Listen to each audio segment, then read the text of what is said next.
Because on this day, In 1944. No, it's not Chris Parnell's birthday. That's who played Eric Bloom on Saturday Night Live. What are you talking singer about? For Blue Oyster Cult. Who? Whose birthday is it? It's the singer for Blue Oyster Cult, Eric Bloom's birthday. Okay. Who's Eric Parnell? Chris Parnell is who played Chris Eric Parnell. Bloom on Saturday Night Live in the sketch Oh, please. Will Ferrell. It was a deep dive, and I apologize for that. Let's say here we are. You remember years ago, Carrie, when we were going to maybe go to Afghanistan and broadcast. I remember that. And then at the last minute, the kibosh was put on it. They said, no, you can't go. It's too dangerous. You are too valuable to the company. Mm-hmm. And yet here we are. Here we are. Spanish Fork is no Afghanistan, Bill. Well, yeah, you haven't been here in a while, have you? I haven't. You're The right. barricades have been set up, Gina, and things are bristling. Razor wire and Yep. Yep. The official X96 razor wire. It's got a logo on it. It's yellow, beautiful and, stuff. yellow, black, and green. It's Beautiful stuff, man. And it's sharp. Yeah. Hi there. So Gina is still at home trying to convince us that she's sick. I'm not trying to convince you of anything. She sends us a picture of a thermometer that reads 100 degrees, 100.5 degrees. I'm telling you, she took that picture 3 days ago. That's an old picture. Gina, are you Ferris Buellering us? No, I'm not. Now, you sound worse today. This is what I'm saying. I felt better, and now I've gotten worse again. I don't know what, and I still don't have my COVID PCR test results back. I looked it up. I went on the Salt Lake County Health Department website, and so many people post-Thanksgiving holiday got tested. They're backed up with getting the test processed. Don't they know who you are? I'm just telling you, somehow the Democrats are to blame for that, right? I'm sure. Yeah, I'm sure. But I am trying to model good community behavior, which is if you're coughing and sick and have a fever, you don't be around people. So even though I don't think I have COVID, but I just think Whereas we are not modeling good community behavior in that we're... Well, you're not sick, though. Well, I know, but we also probably shouldn't be out. You know, I was watching something about holiday travel and people going here and there, and Gina's going to Hawaii, and I thought, you know, I feel really good that I've done all that. You mean in years like past? ever? Yes, I've done all that. Oh, I see. Okay. I've been to Europe a bunch of times. I've been to Hawaii several times. I've seen some of the great wonders of the world. I've been to Japan. I've been to Australia. I've been around. I've seen a lot of stuff. I'm really happy for that because I don't need to ever do it again. Bill, you've been to paradise, but have you ever been to me? Has that ever happened? Unfortunately, I've been to you every morning for the past 15 or 16 or 18 years or whatever 25 it is. years. 25 years. Is it really 25? 26 years. That's painful. But by the way, could I give you? I'm going to give you a quick weather forecast. Terrible. What do you mean? Oh, just the air quality? Oh, I see. Okay. Hideous is another word. I don't think you need to do any weather today other than just come up with as many adjectives as you can for horrible. For bad. It's gunky. No, gunky can be kind of good. It can? In certain In a respects. sentence. Use it in a sentence. I really liked that soup. It had a lot of stuff in it. It was gunky. No, that's not working. That don't work. Not working for you. No. You can cut the air with a knife, or a spoon even. Like what's happening in my head is gunky. It's bad weather. But we are at Doug Smith Chevrolet in Spanish Fork. Bring your donations by. There's this great big red pickup truck here.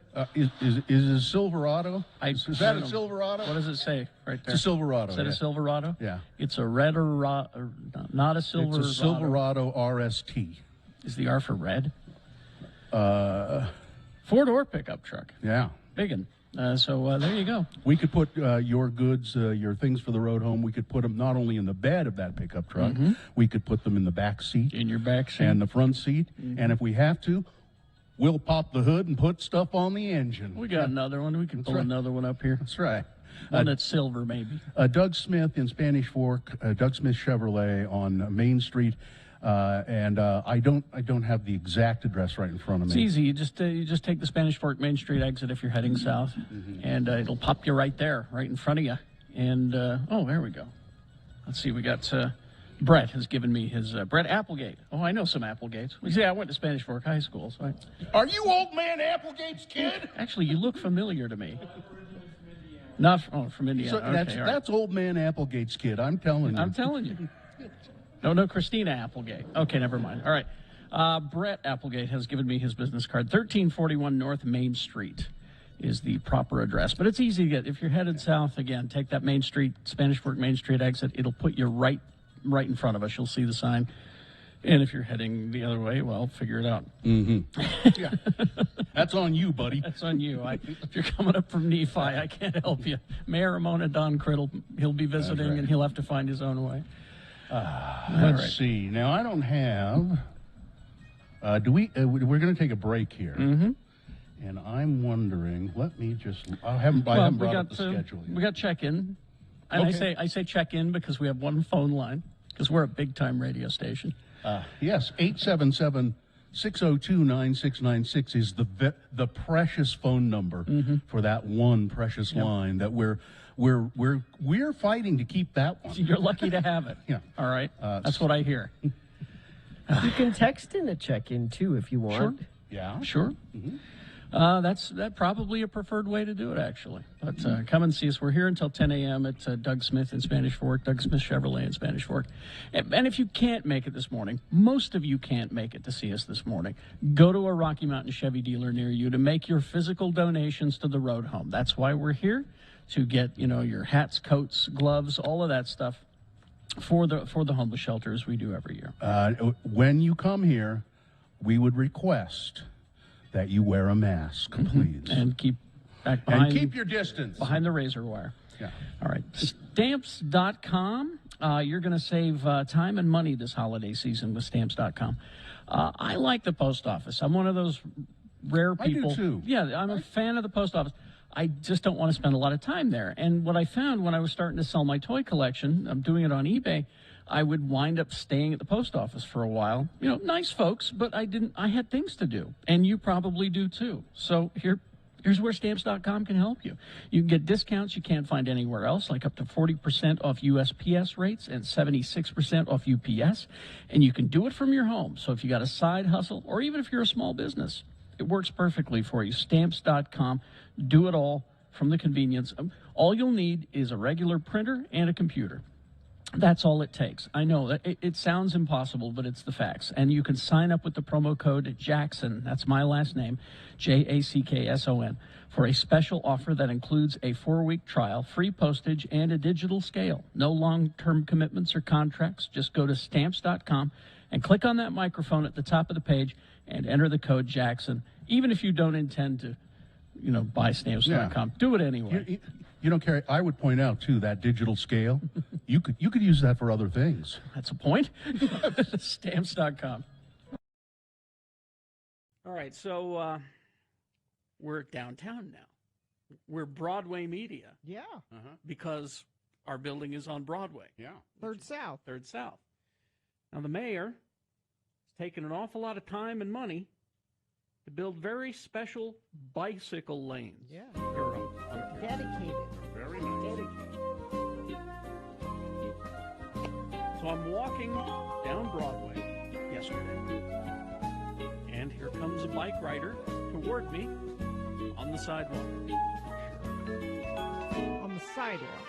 On the sidewalk, riding his bike down the sidewalk, coming towards me. Wienermobile! Sorry. For some reason, the Wienermobile's outside. I'm sorry. I knew she'd do that. I ignored it. You ignored the Wienermobile. I did. You can acknowledge in your head the Wienermobile when someone's in the middle of telling a story. I'm sorry. You know. It's on 3rd South, Broadway, where your story takes place. So the bike's coming toward you. Mike's coming toward me on the sidewalk. Tell the story to me and shut up, Mike. Yeah. And so and this is exactly how I did it. I wasn't a jerk about it. I wasn't, hey! I never did that. Mhm. I went like this. Bike lane. You could use the bike lane. Said it exactly like that. Mhm. And as the guy zipped past me, he yells, F off. Hug off. I mean, why? I would think you would prefer to use the bike lane. Sure. Why would it be more attractive to drive down the sidewalk than What sort the of? bike lane? What could you tell? What sort of It was biker and well, he was casual, I think. was because it a hipster or was it, it was a guy? kind of a hipster. Or was it a DUI It was guy? a mountain bike, younger guy, no helmet. Not a DUI guy. No. But then a minute later, so I just kept walking. A minute later, he scoots right up next to me.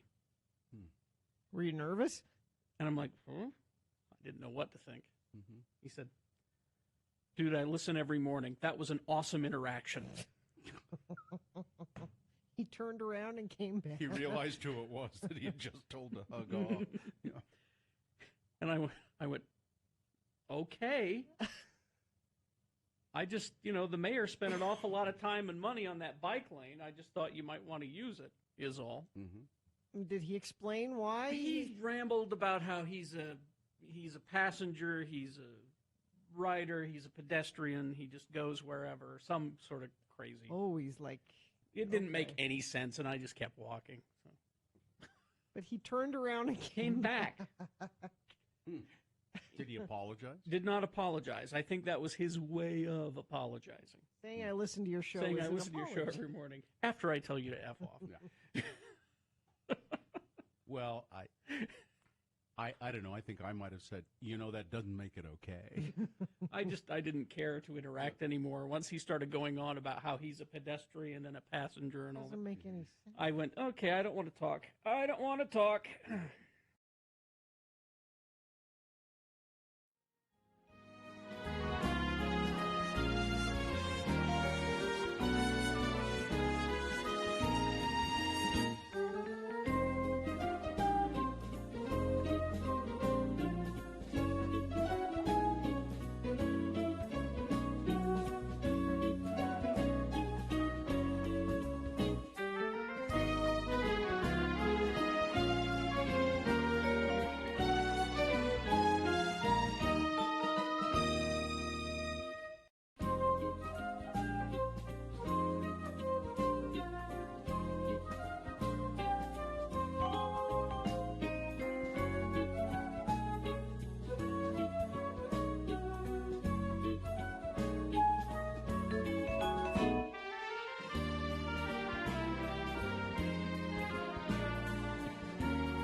Casting live from Doug Smith Chevrolet in Spanish Fork. We're on Main Street.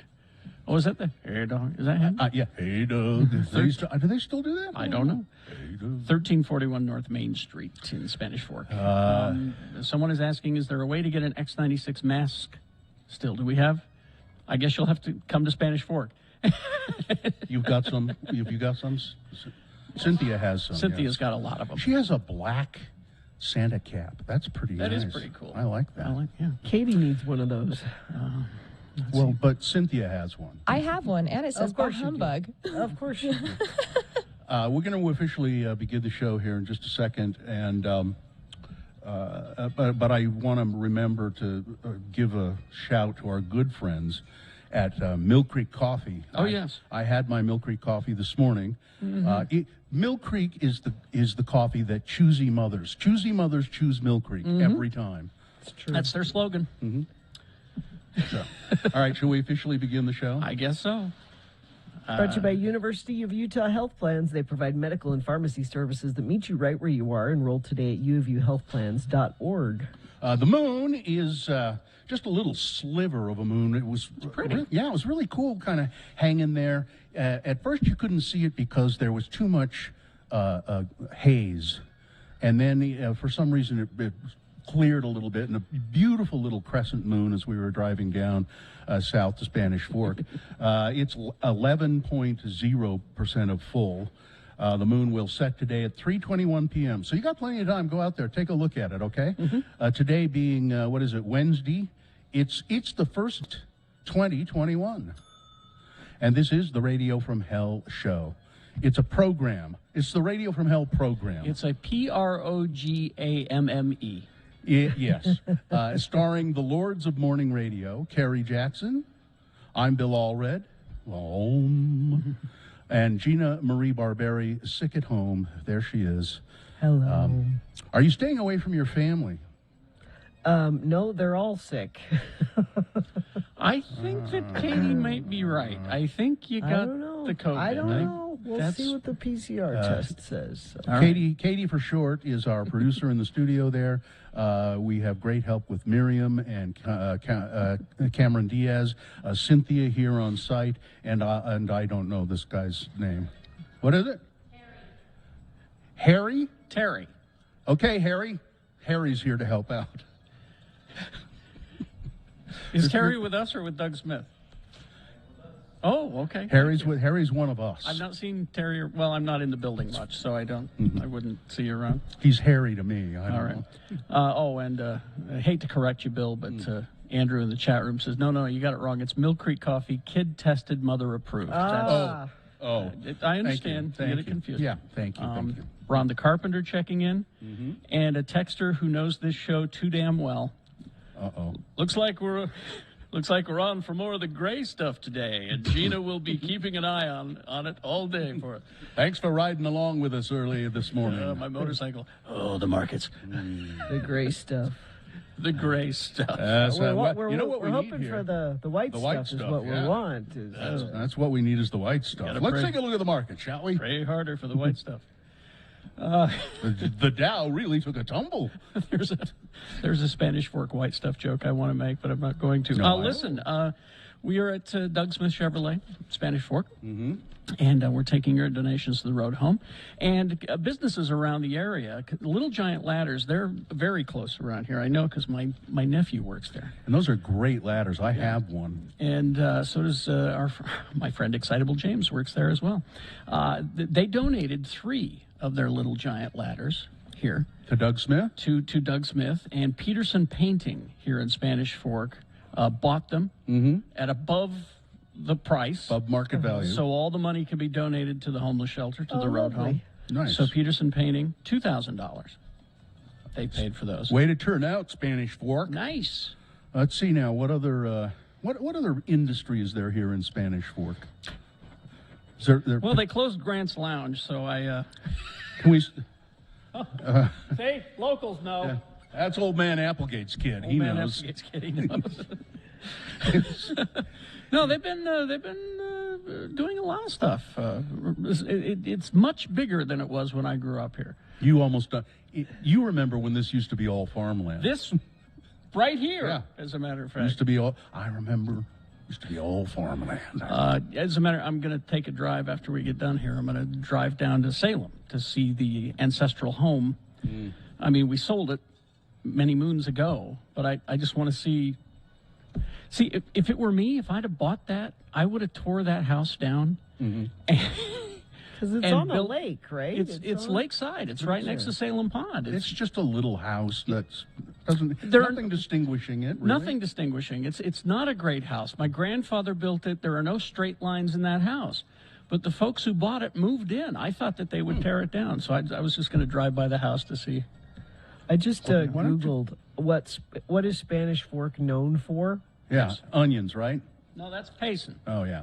It says Spanish Fork was the first Icelandic settlement in the United States That's right. after Icelanders who joined the Church of Jesus Christ were expelled from that country.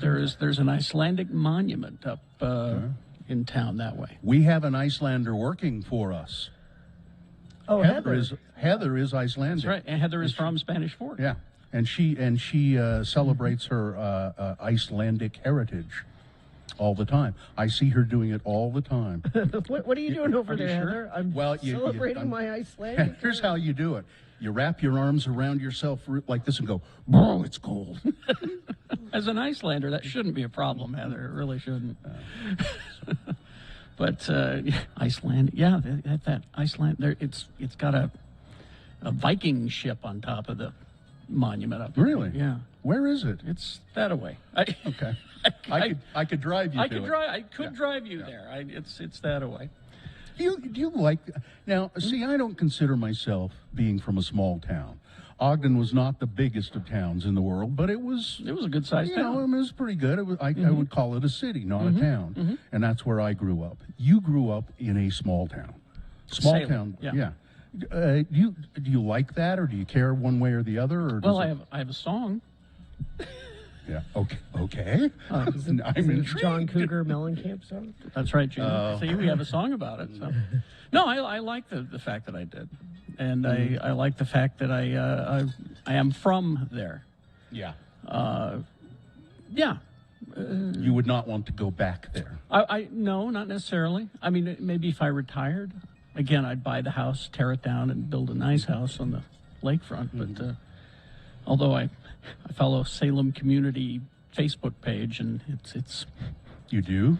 it started out reasonable a couple of years ago, and now it's gotten crazy. It's full of filled with that. It was great. There was a guy who took these beautiful pictures of the pond and the bridges and everything, and he would post them, and I'd use them as my wallpaper, and that was nice. And now it's a lot of crazy. Now it's a lot of That's too bad. don't vote for me if you're woke, which I wanted to write. What does that mean? What does do that you, mean? What do you think that means? We got a lot of that coming up in the boner candidates today. Oh, good. Let's see, I can't remember if I put Dr. Oz in there or not. Should be.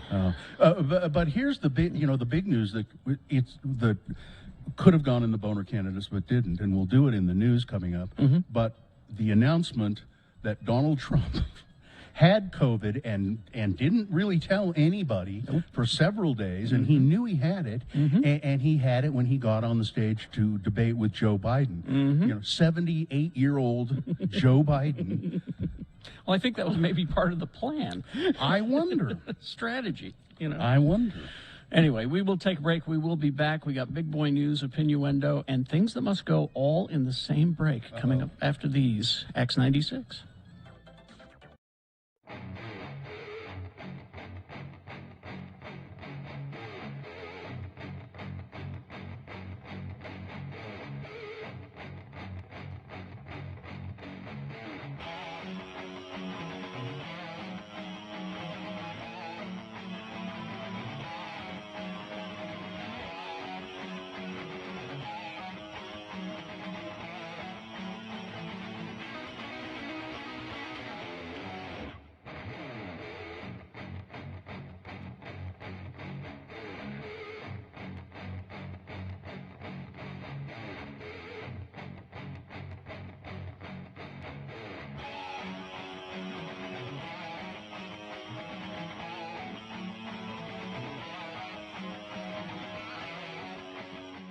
It is the 23rd century. Humans have left the lowly confines of planet Earth and have sought their destiny among the stars. While many things have changed, one constant remains: the need for young men to venture forth and do the work of the Lord. This is the tale of two such men who at the age of 19 have answered the call of their general authorities and are embarking on a 2-year mission to spread the gospel throughout the galaxy. This is the story of Space Elders!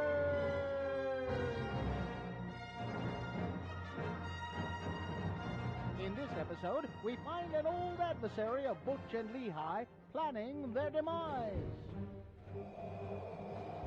So, bounty hunter, you will bring me Christiansen? Jabba the Hutt was very fond of his rancor. He would pay me more for a complete set of missionaries. Christiansen made me look weak in front of the Emperor. Only by turning Christiansen to the dark side will I be able to regain my place by the Emperor's side. One Elder Jensen. Sell him to that slug, Jabba.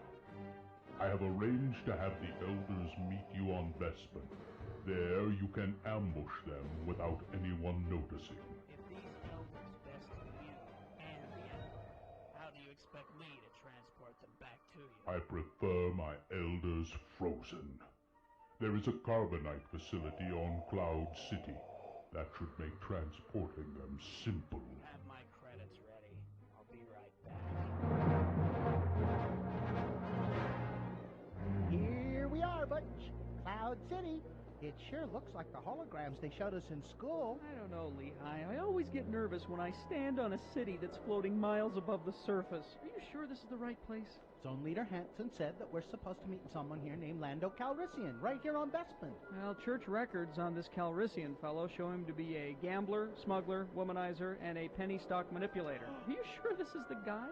Well, maybe he's ready to turn over a new leaf. Oh, I think that's him right there. Hi, and welcome to Cloud City. I'm Lando Calrissian. I run the mining operation here on Bespin.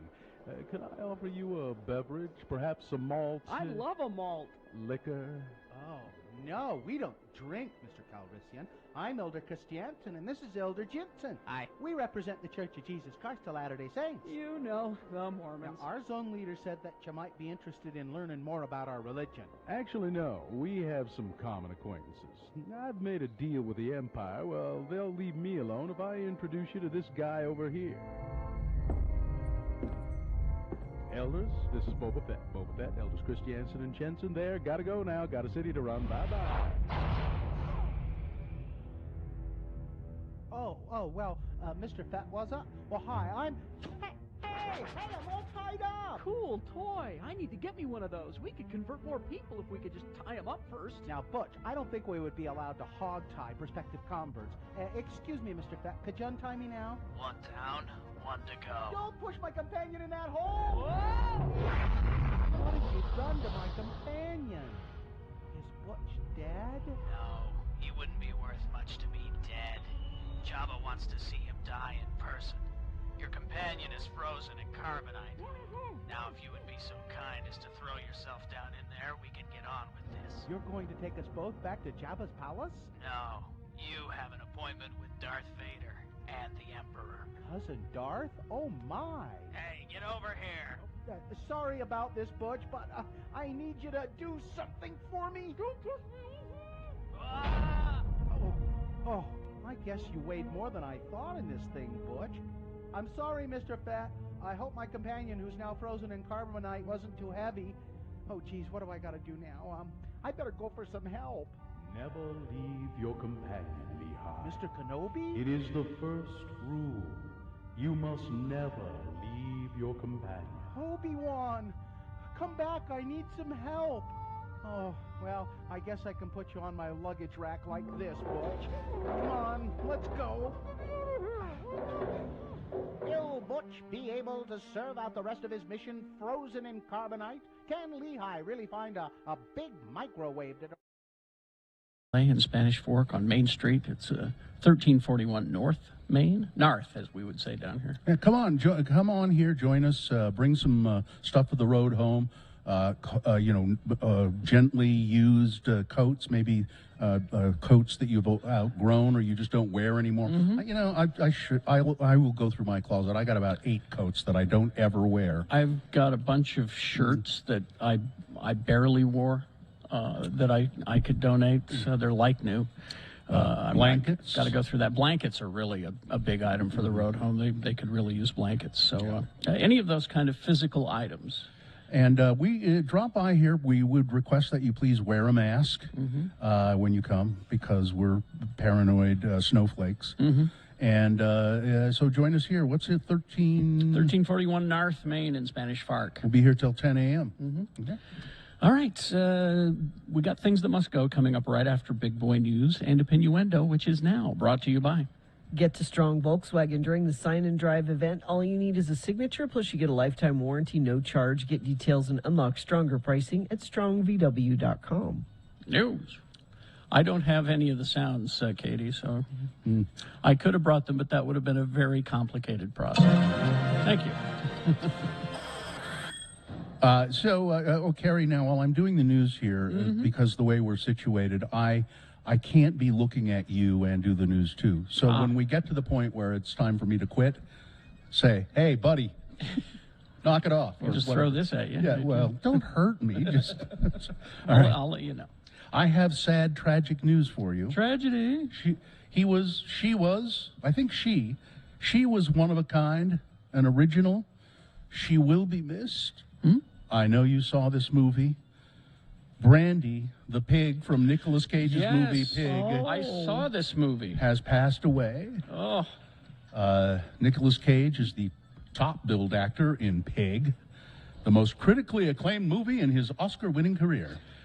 He does that. He'll do these crazy movies and these crazy roles, and then he'll turn around and remind you that he can act, and he did in this movie. Everyone knows the film's real star was the titular truffle-hunting pig played by Brandy. Sadly, as director Michael Somolsky revealed in a recent interview with Film Stage, Brandy passed away last year.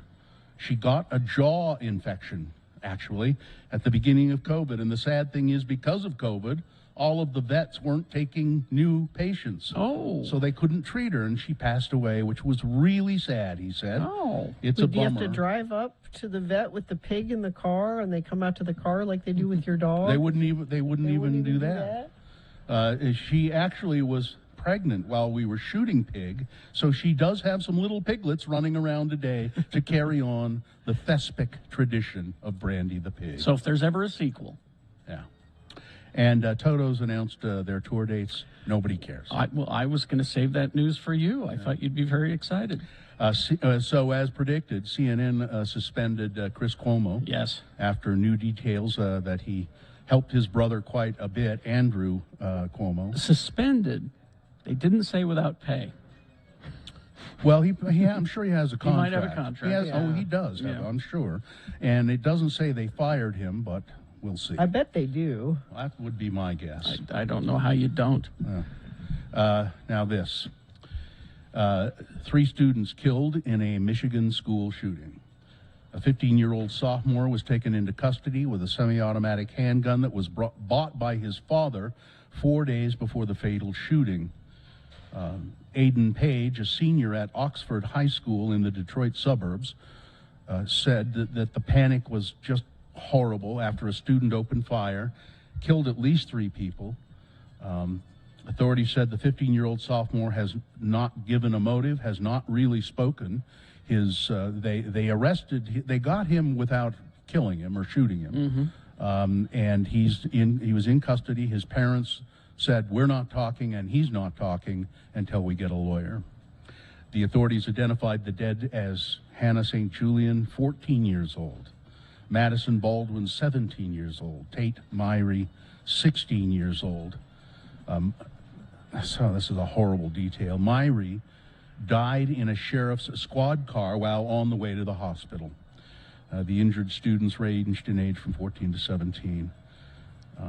There's video that's out there that one of the kids took from. They're locked inside a classroom, And it sounds like the shooter is trying to get them to open the door, pretending to be a sheriff. Pretending to be a sheriff. Yeah. It's frightening. Yeah. And then the kids escaped through the window. And, but we don't have a problem with guns in this country. Not at all. Well, Mark Meadows, chief of staff in the Trump White House for a time, Yeah. a former congressman, I believe, Mark Meadows has agreed to cooperate with the January, well, at least go before them and not be held in contempt. Yeah. He doesn't want to be held in contempt. I think he's a lawyer as well.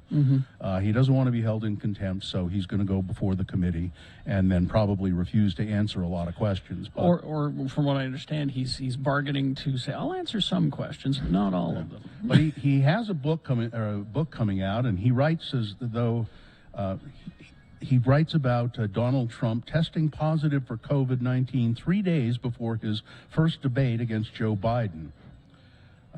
Mark Meadows also writes that though he knew each candidate was required to test negative for the virus within 72 hours of the start time of the debate, nothing was going to stop Trump from going out there.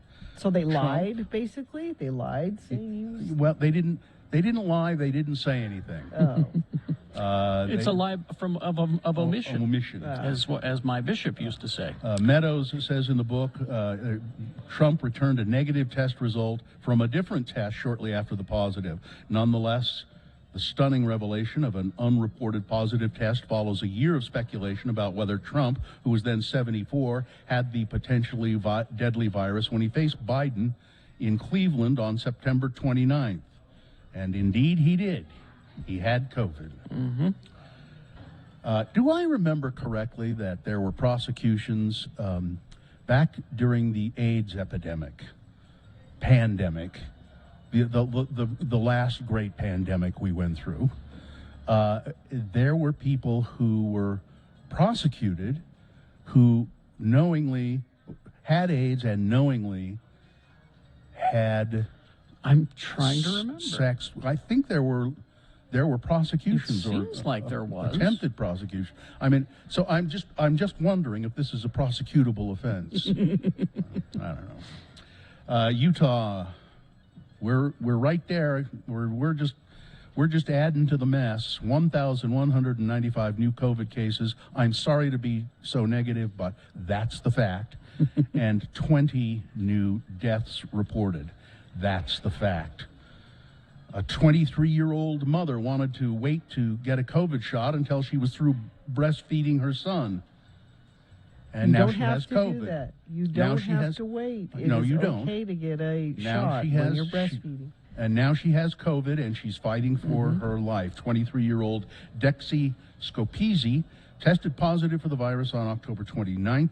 A few days later, she was in the hospital and attached to a ventilator. Her family says her condition has shown very little improvement since. 23. Well, Kyle Rittenhouse is enrolled at Arizona State University, or has he? He announced his intentions to go to Arizona State, and the students there were not happy with that. Not happy about it. He is not registered for any classes at this point. My guess is he will go away. So what happened was, Yes. on the stand, because remember, he said, I'm going up there to help. I'm an EMT. I remember that was part of his. So on the stand, as part of his testimony, he said, I'm enrolled in the nursing program at Arizona State. I think to try to make it sound like, see, I'm really interested in healthcare. And he, a week before the trial started, enrolled in an online class at Arizona State that's supposed to help you in the process of applying to the school. So he wouldn't be lying on the stand saying He lied. He's kind of fudging the facts there. Yeah, he lied. He never was really intending on going to Arizona State. I'm stealing one of your sports stories, I bet, Gina. Which one? The Tiger Jim Woods? Harbaugh. Oh. Jim Harbaugh. His approval rating at Michigan is through the roof, coming off the team's huge win over the Ohio State. And if he meets all of the goals in his contract, he gets a $3 million, I think it's $3 million. It's $4 million. Is it $4 million bonus? But it will not enrich him. He and his wife have said they're going to give that money back to student programs, I think, in the athletic department and elsewhere. They're going to donate that bonus money back into the school. He has which is plenty of great. money, and what he said was, the pandemic has hurt the entire athletic program, and he's going to give it back, which is nice. And then one final story here, probably, and then we got to get to things that must go. This is wonderful. Hostess. They've now you remember Hostess Twinkies? Yes. And then I think you did this. You could buy a kit to make your own Twinkies at home. Yeah. And it was kind of It was basically, here's some ingredients and the recipe and the tins. It was more about the tins than it was anything. These Twinkie-shaped tins. Well, now Hostess has come out with a big pan that you can bake a Twinkie in that's big enough to feed the whole family. It's like a loaf of Twinkie. Yeah. It's a giant Twinkie loaf. The original recipe, you can make it right in your own kitchen, they say. You will need vegetable oil, eggs, water, heavy cream. But it isn't your average Twinkie. It will be sliced into about 12 servings. I want to do this. Make a giant holiday Twinkie for my family. I'm Twinkie Loaf. All right, that's it. Sports weather traffic. Please, Gina. Tiger Woods suffered serious injuries when he was involved in a single-car accident earlier this year. What? So serious, apparently amputation was on the table at one point.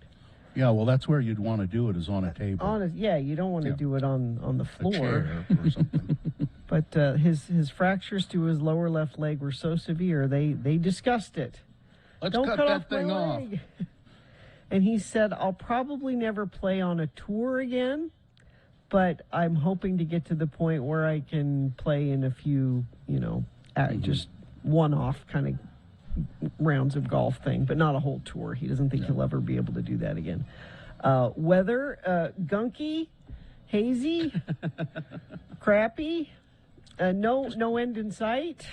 Yeah, The air there quality's actually bad. there is. I heard Brett Benson say Monday. He sounds depressed. He doesn't sound happy. Monday. Worried about him. Monday they're expecting a mix of rain and snow. So hopefully then. But until then, try to limit your driving, trip chain, carpool if you can, because the air is bad. Highs for the next several days in the mid to upper 50s, lows overnight in the low to mid 30s. Traffic, let's see. We have nothing. It looks great. You guys saw that on your drive down to Spanish Fork to Doug Smith Chevrolet. Traffic is smooth. You should have no impediments getting there to drop off your road home donations. If you do see something, though, you can text us and let us know. 33986. Save at the Honda Certified Dream Deal sales event with 0.99 financing on certified pre-owned Hondas. Click UtahHondaDealers.com. Thank you. We are broadcasting live from Doug Smith Chevrolet in Spanish Fork here on 1341 North Main Street. Bring your physical donations to the road home and put them in the back of this big old red pickup truck here in the showroom. And the Rocky Mountain Chevy dealers will make sure that it gets to the road home in time for our Mediathon, which is, what are the dates for that? 21st, 22nd? I think something like that. 21st, 22nd is when we'll do the financial fundraising. But right now we're gathering items. Yeah. You could bring a check. We'll get it to the road home. Yeah. But if We'd you be want happy to take that for you. Let's do Things That Must Go Now, brought to you by. Be prepared for your day. Watch 2 News this morning on KUTV2 from 4:30 to 7 a.m. Things that must go on the radio from Hell Show. These are things that are bugging you, our dear friends of the program. They're just things that get stuck in your, as they say, craw, which I'm not sure where your craw is, but If you're a chicken, you have one. But things that get stuck in your craw, things that make you mad, that, just irritate you. And so you say, I can't stand it anymore. I'm going to put these in an email and send them to radiofromhell@x96.com. And maybe if they read it on the radio, I'll feel better. And maybe these things will disappear from my life. Maybe. So Gina, you want to go first? Sure. This is from Mary. Hello, noble lords and ladies. Mary? Today I came across something that I forgot existed until it almost killed me. I walked into the grocery store, and what did I smell? The cinnamon pine cones at the entrance. I hate those too. I hate that. I don't know how anyone isn't immediately choked out by the smell of these things, and there are those of us with severe allergies strangely breathing while grocery shopping is a necessity. Couldn't they move them to the outside about 20 feet away from the door? This really seems like a ADA issue. Thank you. I hope you have a happy, safe holiday and are free from killer cinnamon pine cones. Warm wishes, Mary. Then there's this one from Tony. My things that must go are the retail manager asking, why are foreigners always paying with coins at the register? And then he looks at me and says, I wasn't talking to you, when I explained that other countries mint coins greater than a $1 currency unit. They have to pay a sizable fee to convert it back to one's desired currency. That's why they're used to using coins. Also, Sharon angrily blaming Marie Callender's Facebook page for ruining her Thanksgiving dessert because the pumpkin pie got burnt. Damn it, Sharon. She obviously, Damn it, Marie Callender. She obviously didn't check the oven before she cooked it. Also, stepping in cat puke as you get ready for work. You become Yeah. late because you have to change your socks. Yeah. Thanks for letting me listen, Tony. Cats are wonderful. Listen, I'll do mine now. Okay. There's one of my own, and it happened on the way down here to Spanish Fork, Doug Smith Chevrolet, where we are in Spanish Fork. If you're going to have messages on reader signs on the freeway, why don't you make them something that makes sense, that you can understand?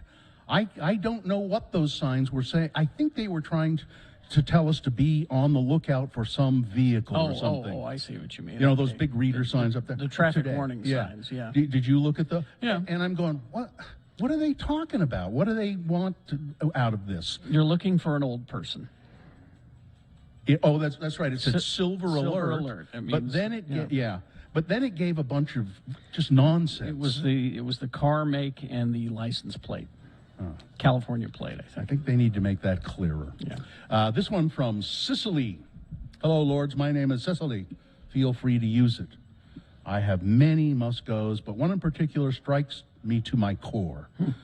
Why doesn't West Jordan, Let's stop there. Why don't we? or any city for that matter, have an emergency line for after hours? I think she means a phone line. My water meter broke Monday, and our fabulous mailman alerted my husband to this. Oh. Unfortunately, the information came too late. The water company closes at 5. And now we have to live with the mild inconvenience of a night without water, and the city did come out fairly quickly Tuesday to fix the problem. But why is there no emergency hours after hours number? This could easily happen the night before Thanksgiving, and we would have had to cancel hosting Thanksgiving. All vaccinated family, of course. This year, yes, we just turned the water back on and let it leak, but I figure we're in a drought. Let's not be part of the problem. That didn't make much sense. Please, I beg you, you mighty lords, make this go away. Friend of the program since the 8th grade, Sicily. Carrie? She's right, though. Yeah. All right. Let's see. First of all, one from Mount Doom, one from our place. You know, Netflix has really affected me. Has it? Yeah, because they put out their shows and you can binge them. Yeah. Right. And at first I thought that was a bad thing. And now I'm wishing that my other shows were bingeable. You're spoiled now. Netflix has spoiled you. It has messed with my head so much that we watched the second or third episode of Yellow Jackets yesterday, and we wanted to keep watching, but we couldn't because they're doing it the old-fashioned way. Now, see, I used to make fun of people who you know, say, I wish I could binge it. I get it now. Okay, I get it. All right. Because I would say, hey, we used to have to wait a whole week. I don't want to wait a whole week anymore. If I want to binge a show, I want to binge a show. So that's really affected everything in our lives. All right, this one from, let's see, I think it's Candy. Yeah, Candy. Thank you for letting me listen every morning on the way to work. What really needs to go is how childish and crude people are to workers in customer service. Yes. I work 2 jobs, as a receptionist in the day and doing email correspondence for a retailer at night. I have worked in retail before, but ever since the pandemic started, people have been much, much worse with the way they act and react. Most of the examples of what I get on a daily basis cannot be shared on the air. While I try my best not to internalize these interactions, I am only human, and sociopaths tend to be politicians and lawyers. Kidding. There's no need to spout racist names because we are not going to lose our job by breaking our policy for you, or to yell at me to kill myself because someone is not available to speak on the phone right that very second. Wow. And again, that's so reasonable, isn't it? Yeah. I can clearly understand the difference between being upset because something went wrong versus a temper tantrum, and these interactions aren't it. I will go to the ends of the earth to make the right the wrong if you are reasonable, but I will not spend one more second than required to someone who is rude. I get that there are some in the industry who ruin it for the rest of us, but this will not get you much further. This is probably too long for air, and it isn't even the tip of the iceberg, but at least I could convey to you my grief. That really is too long. Let's not do it. Hope your Thanksgivings were wonderful. Let's see. To all of you who make these abhorrent remarks, don't be stupid enough to send an email from your work with your name, employer, and contact info. Just a tip there, Candy. And then finally this, nothing epic here. High-end cookware sets advertised as 15-piece sets, and 6 of those pieces are lids to the pots. That doesn't count. There you go. Things that must go on the radio from Hell Show. Before we go to traffic, I just want to say to Andrew, hug you, Andrew. He said, if Bill doesn't get the reader sign, maybe the silver alert is for him. Oh, Andrew, you can go straight to hell, oh, okay? That's cold. Traffic, please, Jim. I should have a traffic-free drive if you're headed straight to hell, because there's nothing happening on the roads right now, at least as far as UDOT's concerned. Perhaps where you are, you're seeing some trouble that you think you need friends of the program to be aware of. The way you do that is make sure it's safe to text, and then you can text us 33986. This holiday season, don't miss Odyssey Dance Theater's performance of the holiday classic, It's a Wonderful Life. Most performances sell out fast. Don't wait. Get your tickets today. Showtimes and tickets at odysseydance.com. All right, so we will take a break. We will be back. We got Boners Round 1 coming up. And, Dr. Cobble will be here at 7:45. Well, not here. Well, not here, no. He's smart enough to stay in his home. But he'll be answering your questions about the vaccine, about masks, about COVID, about the new variant. I'm sure he's got some information about that. We can't take your phone calls for many reasons, but you can email your questions to us, radiofromhell@x96.com. Put in the subject line, Dr. Cobble or something like that, so we know what you're talking about. And you can even text in your question to 33986, but don't text them in until after the boner voting. Sorry, I shouldn't have even mentioned it, but there we go. Yeah. It's too we will take a break. We will be back. Broadcasting live from Doug Smith Chevrolet in Spanish Fork, 1341 North Main Street. We're gathering your donations to the road home this morning. We'll tell you more about that coming up. Haster Games, yes, they have a website, hastergames.com, but they'd like you to come by the store, 6831 South State Street. And it's a terrific time because, you probably got some relatives coming in to visit over the holidays. And you don't want to have actual discussions with them. No, a board game. That's the way to make things more even. Haster Games has the best selection of, they specialize in things like Pokemon, D&D, and Magic the Gathering, but they also have just your traditional family board games there as well. They can take, everything from apples to apples to, you name it. They can get it for you. If they don't have it, they probably have it because they have such a huge selection.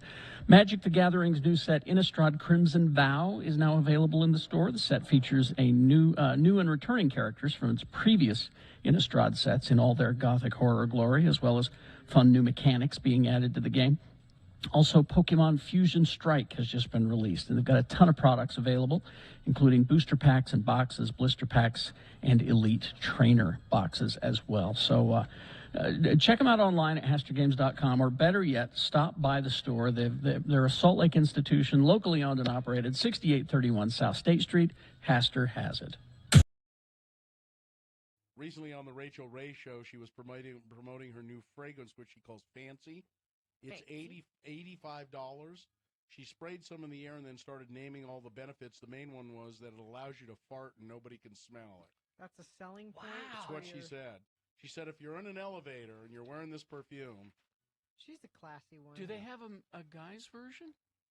Because, boy, I tell you, I'm holding... You want to wear something called fancy? I'm holding one back right now, and I don't Do you want to... need a moment? I don't want to No, hurt don't- you guys. no, Go no. ahead. Go ahead. No. Go on. Why? Do it. Go do outside. it. Come on, Don't. chicken. Come on, do it. Don't. Do it. Not chicken. I'm just not sure you really want Do that. it. Why do you want him to do that? Do it. I don't believe him. I don't believe he's holding one. I believe and he I don't- always has one ready. And I don't I believe... believe he Just can... put the microphone down Don't do it. I'll leave the room. there. And I don't believe it's going to be as bad as you say.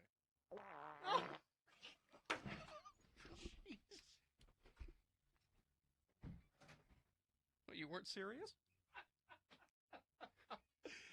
That's the lowest we have ever sung on the radio. And I didn't even go all the way. Oh, man. There's more. That's dangerous.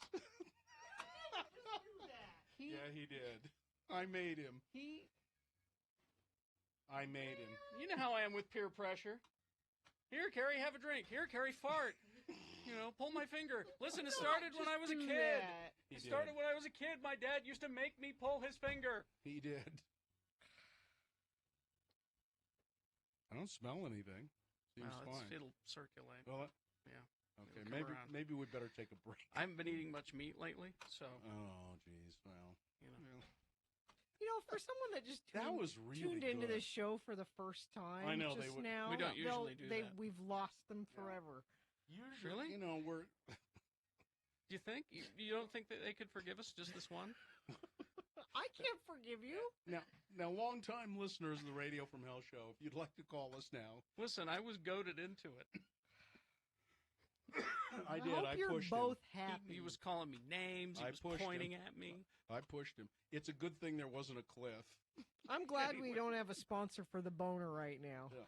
Well, I don't think we'll ever have Nope. one either after that. Oh my God! He made me. All right.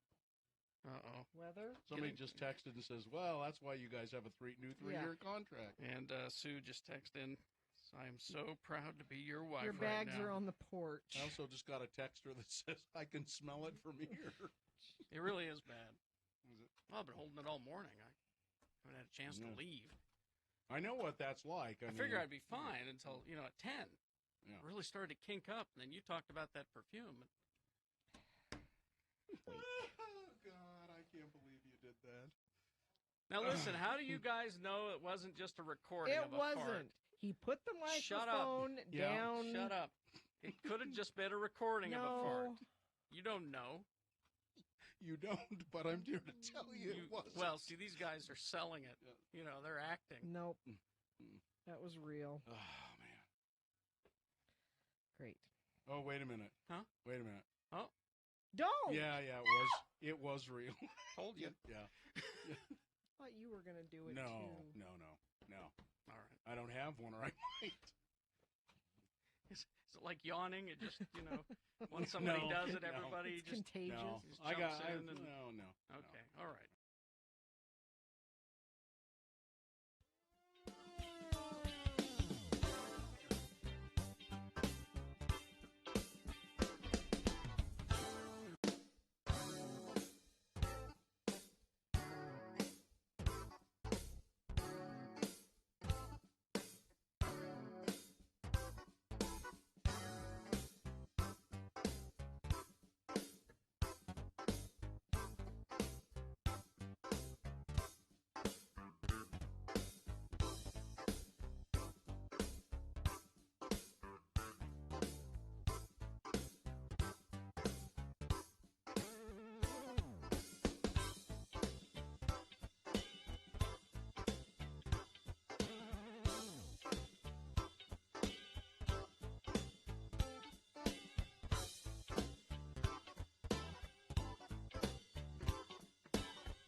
broadcasting live from Doug Smith Chevrolet in Spanish Fork, North Main Street, 1341 North Main. Stop by and see us. We're here until 10, but more than likely that's inconvenient for you. So that's why the Rocky Mountain Chevy dealers have opened up their dealerships all along the Wasatch Front to take your physical donations at their locations. And you can find a location near you if you go to x96.com. It's all there. And there's all kinds of items that they need. Yeah. Frankly, I don't care if it's inconvenient for you, though. Yeah, you should come here. Doug Smith Chevrolet this morning. Clothing for men and women. It says here bras. They Brasiers? They appreciate your plus sizes because they could use those. Travel size hygiene products, phone chargers, bike locks. I didn't think of that. Yeah, they need stuff like that. Clothing for men and women and children. Also, let's see, baby hygiene care, baby lotion, shampoo, diapers. And you know, the road home, they put people in housing as quickly as they can. That's why it's called the road home. And there's a place called Palmer Court where they put people there, and they need stuff for Palmer Court. Televisions, vacuum cleaners, irons, supplies. Yeah, kitchen supplies, clock. It says here clock radios. I don't think who has a clock radio anymore. Me. Really? Yeah. Got 2 of them. What do you do with them? They are an alarm and a radio. You don't use your phone? My wife is listening on a clock radio right now. Really? Yeah. Really? I'm impressed because I love radios. I miss them. I'd rather have a radio than do it all on my phone, but the phone's so convenient. So anyway, small microwave ovens. Somebody should bring us a small microwave oven. Sure. Here to Doug Smith. What's the address? It's 1341 North Main in Spanish Fork. You got an old microwave oven in the garage that still works, but you're not using. Bring it here to Doug Smith, and we'll give you something. We got Radio from Hell face masks. I know we have at least that. Yeah. I'm sure Cynthia can dig up something. Steph says she has 3 clock radios. Oh, look. We have Radio from Hell mug. Oh, this is the roadside diner edition of the Radio from Hell coffee mug. We got a few of those, yeah. So swing by and get those. I'm glad you didn't call it the diner drive-in and I dives slipped there for a moment. Yeah. My mouth was full. We are here. Bill and Carrie are here, but Gina, Sorry, she is sequestered away, and I think for a good reason. I honestly. And I can't wait for Dr. Cobble to get here because we're going to get him to diagnose you on the air here. I want to turn our Dr. Cobble segment into a telehealth call for me. I think you've got COVID. That's right. As always, make it all about you. I don't know. There will be people calling in with desperate questions about coronavirus for Dr. Cobble. I just know the Gina Barberry luck factor. Yeah. And you've got COVID. I'm just convinced of it. You brought it from St. George and gave it to everybody in the family. I've got something. For sure. I don't know what it is. But I was just going to tell you guys this quick story. Yesterday, I picked Jonesy up from school, and we're driving home, and I see... You should always mention that Jonesy is your daughter. My daughter, Jonesy. Yes. She's a sophomore in high school. And as we're driving home, I see Muhammad, my 13-year-old son, walking with a couple of buddies. And he flags me down. He went, Mom, stop the car. Oh, okay. And he runs over the window and he's like, can you give us a ride? And I said, well, sure. And I'm Did sick. Did they all have masks? No, they had They were just coming from school, and I had the windows down in the car, and I was only driving them, a couple of blocks. And they hop in the car, and he's like, go, go, go. And I'm like a getaway car. I'm like, what? He's like, well, because Beckham almost caught up with us, another friend of his. Oh. And I said, what's going on? And he said, we were playing tag. Oh, Jesus. And I said, what do you mean you're playing tag? And he said, we have this game, and it runs for a month. They play tag for a month. And whoever is it on the last day of the month, there's some challenge that they have to do. So yesterday was the 30th, last day of the month. Yeah. You don't want to be it at the end of the day. You know what I'm taking from this story? Your son has a friend named Beckham. Yeah.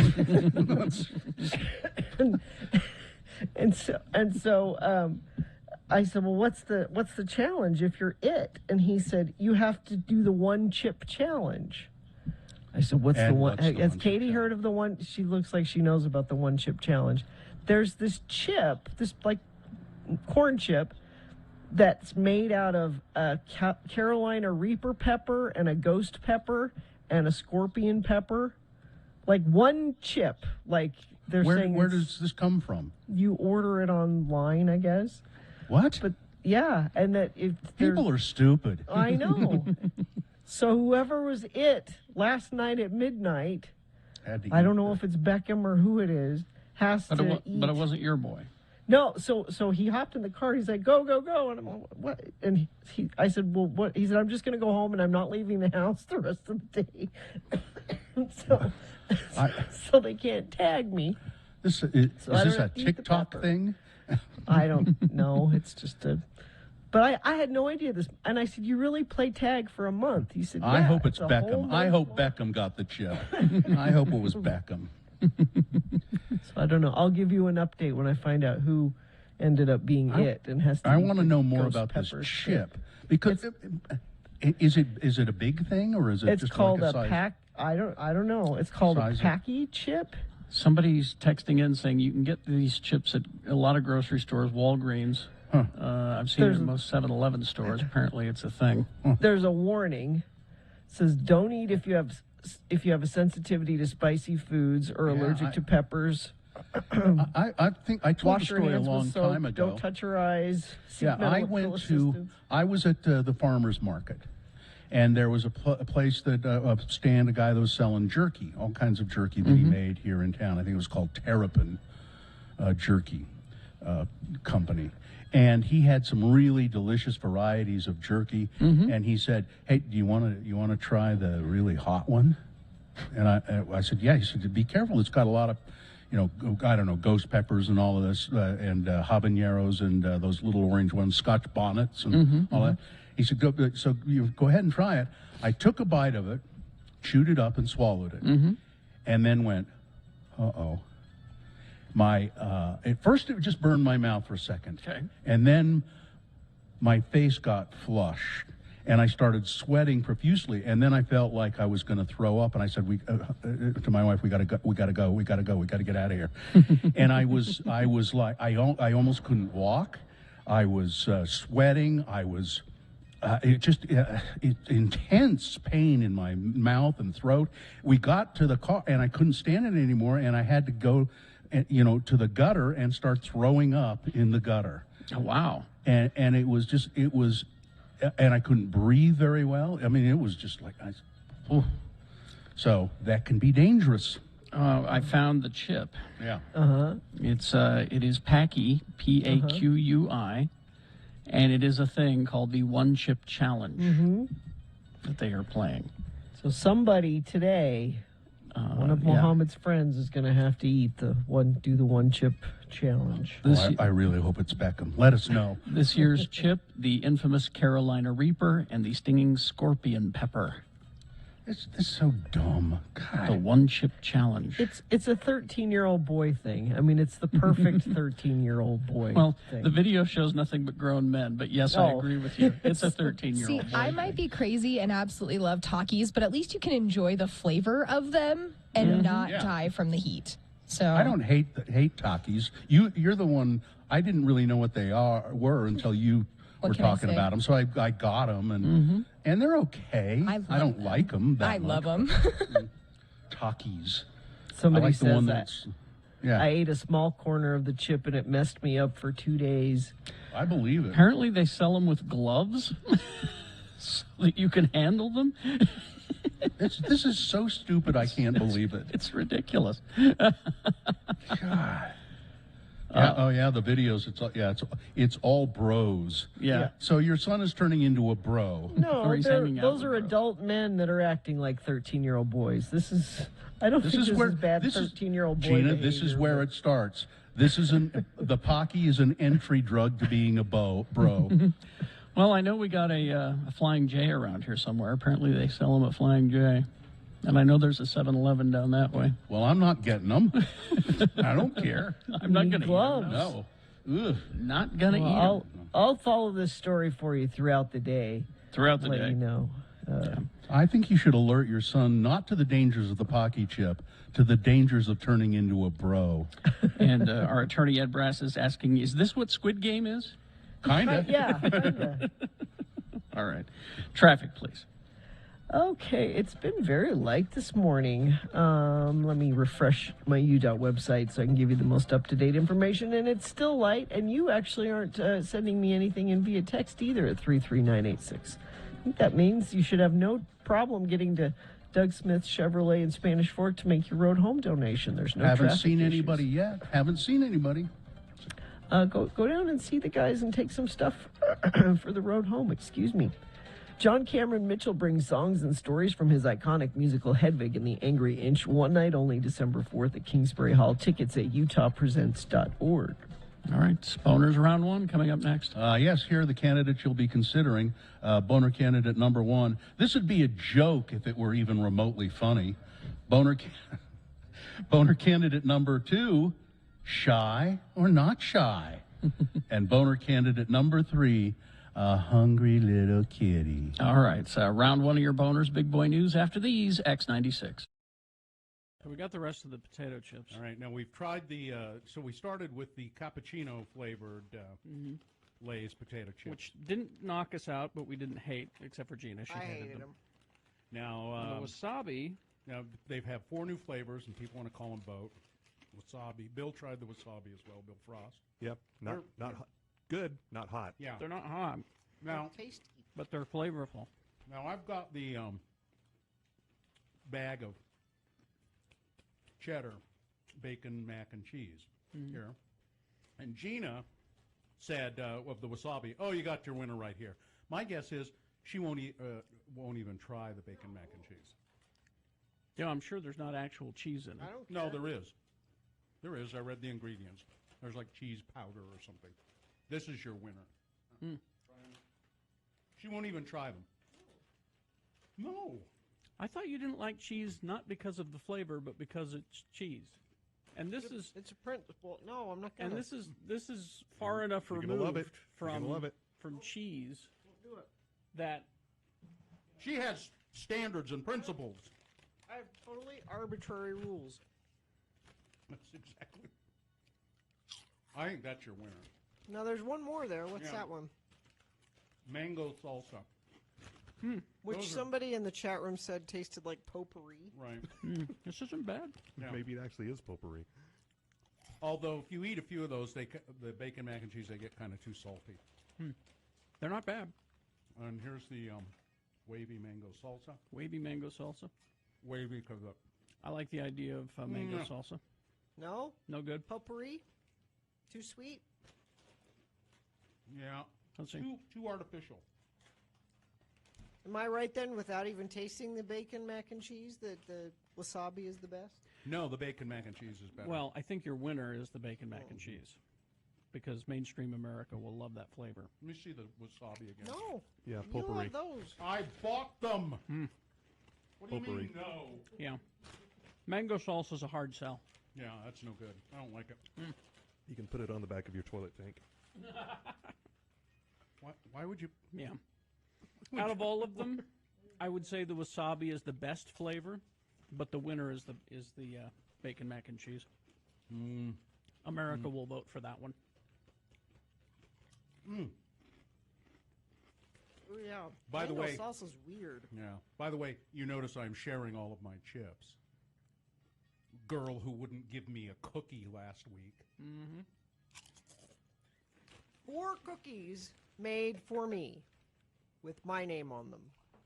A gift. Yeah. Was Yes. it 4 cookies that Yes. spelled out Gina? No, but my name was written on the box. Yeah. I know. It's different than you buying 4 bags of chips. It's not the same thing at all. I know. It would have been You a can gift. replace these chips at any moment It would have been several times over. It would have been a gift from your heart, which you were unwilling to make to someone to someone who argued for equal wages for you.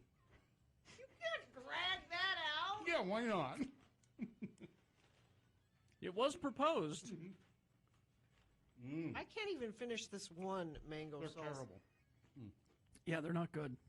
Actually, I like the wasabi okay. I like the bacon mac and cheese best. I had high hopes for the mango salsa one. If it actually tasted like mango salsa. Too much mango, not enough salsa. That's the problem. In a You couple got of your percentages off. In a couple of seconds, I'm going to try one of those dog biscuits. That you They're put very out good. for Ripley. They're peanut butter.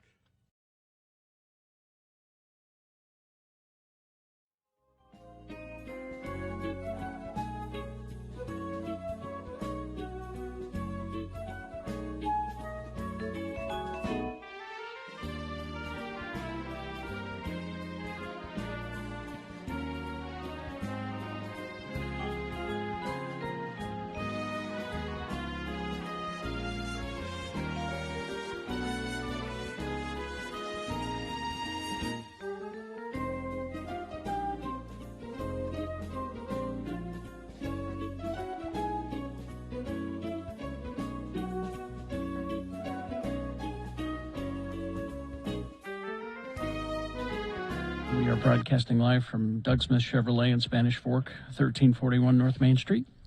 Well, Bill and I are here. Yeah. Gina is sequestered in a remote location. I'm home, but I'm here. I'm lucky that I have the ability to do this from home. Yes.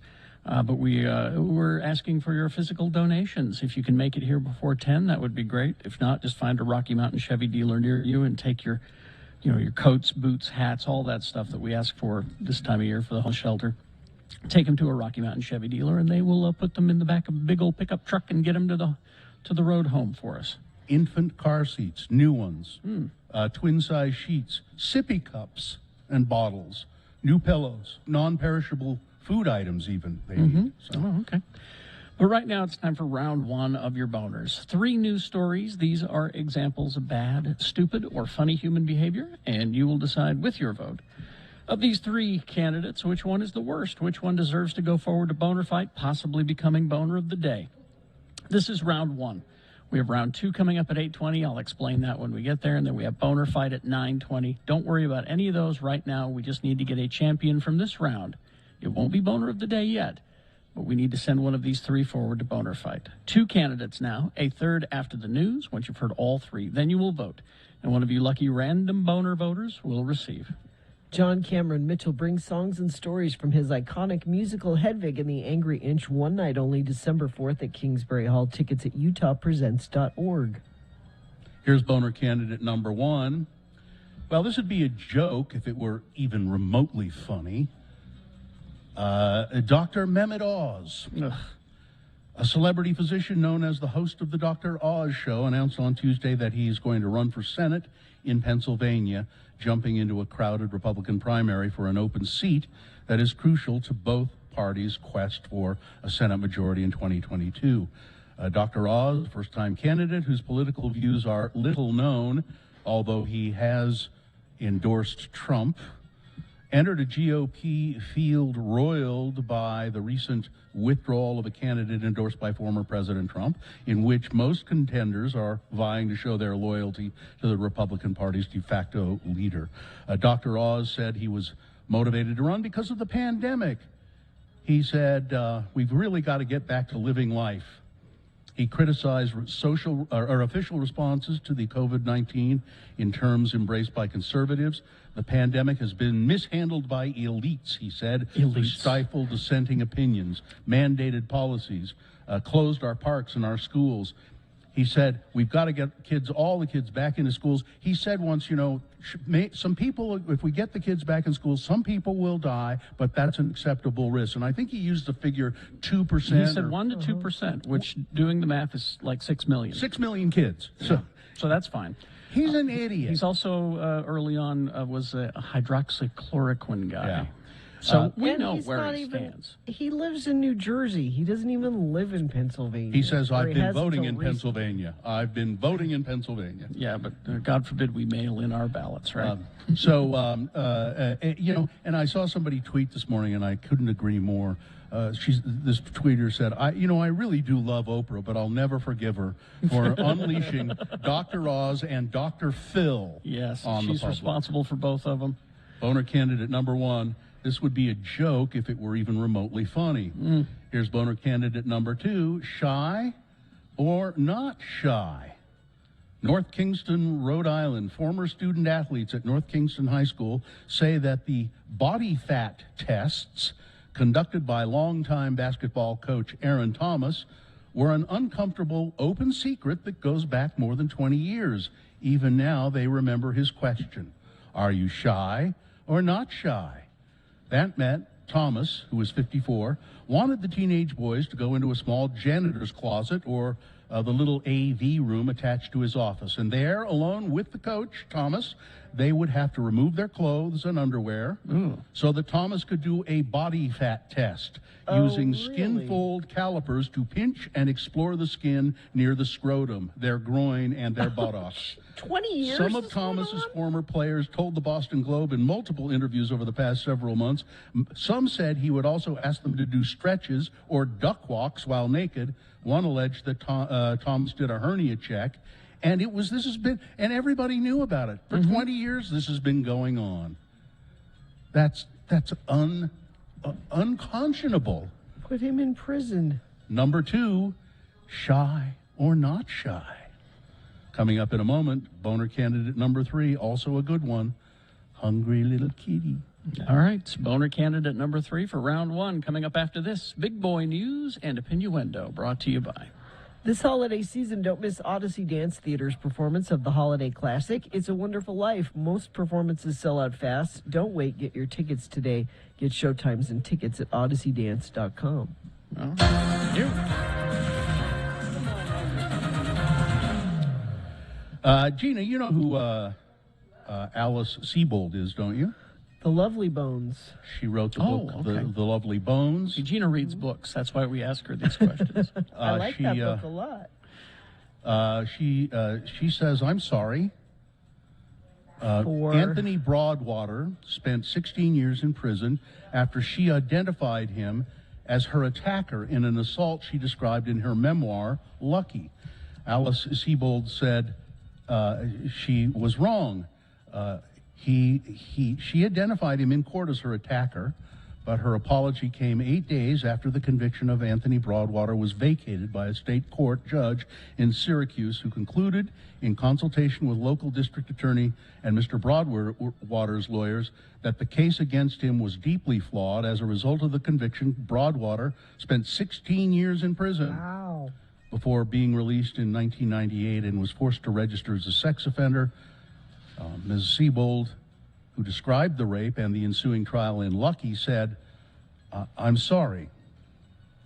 Well, there more than that, I think. 16 years of this man's life.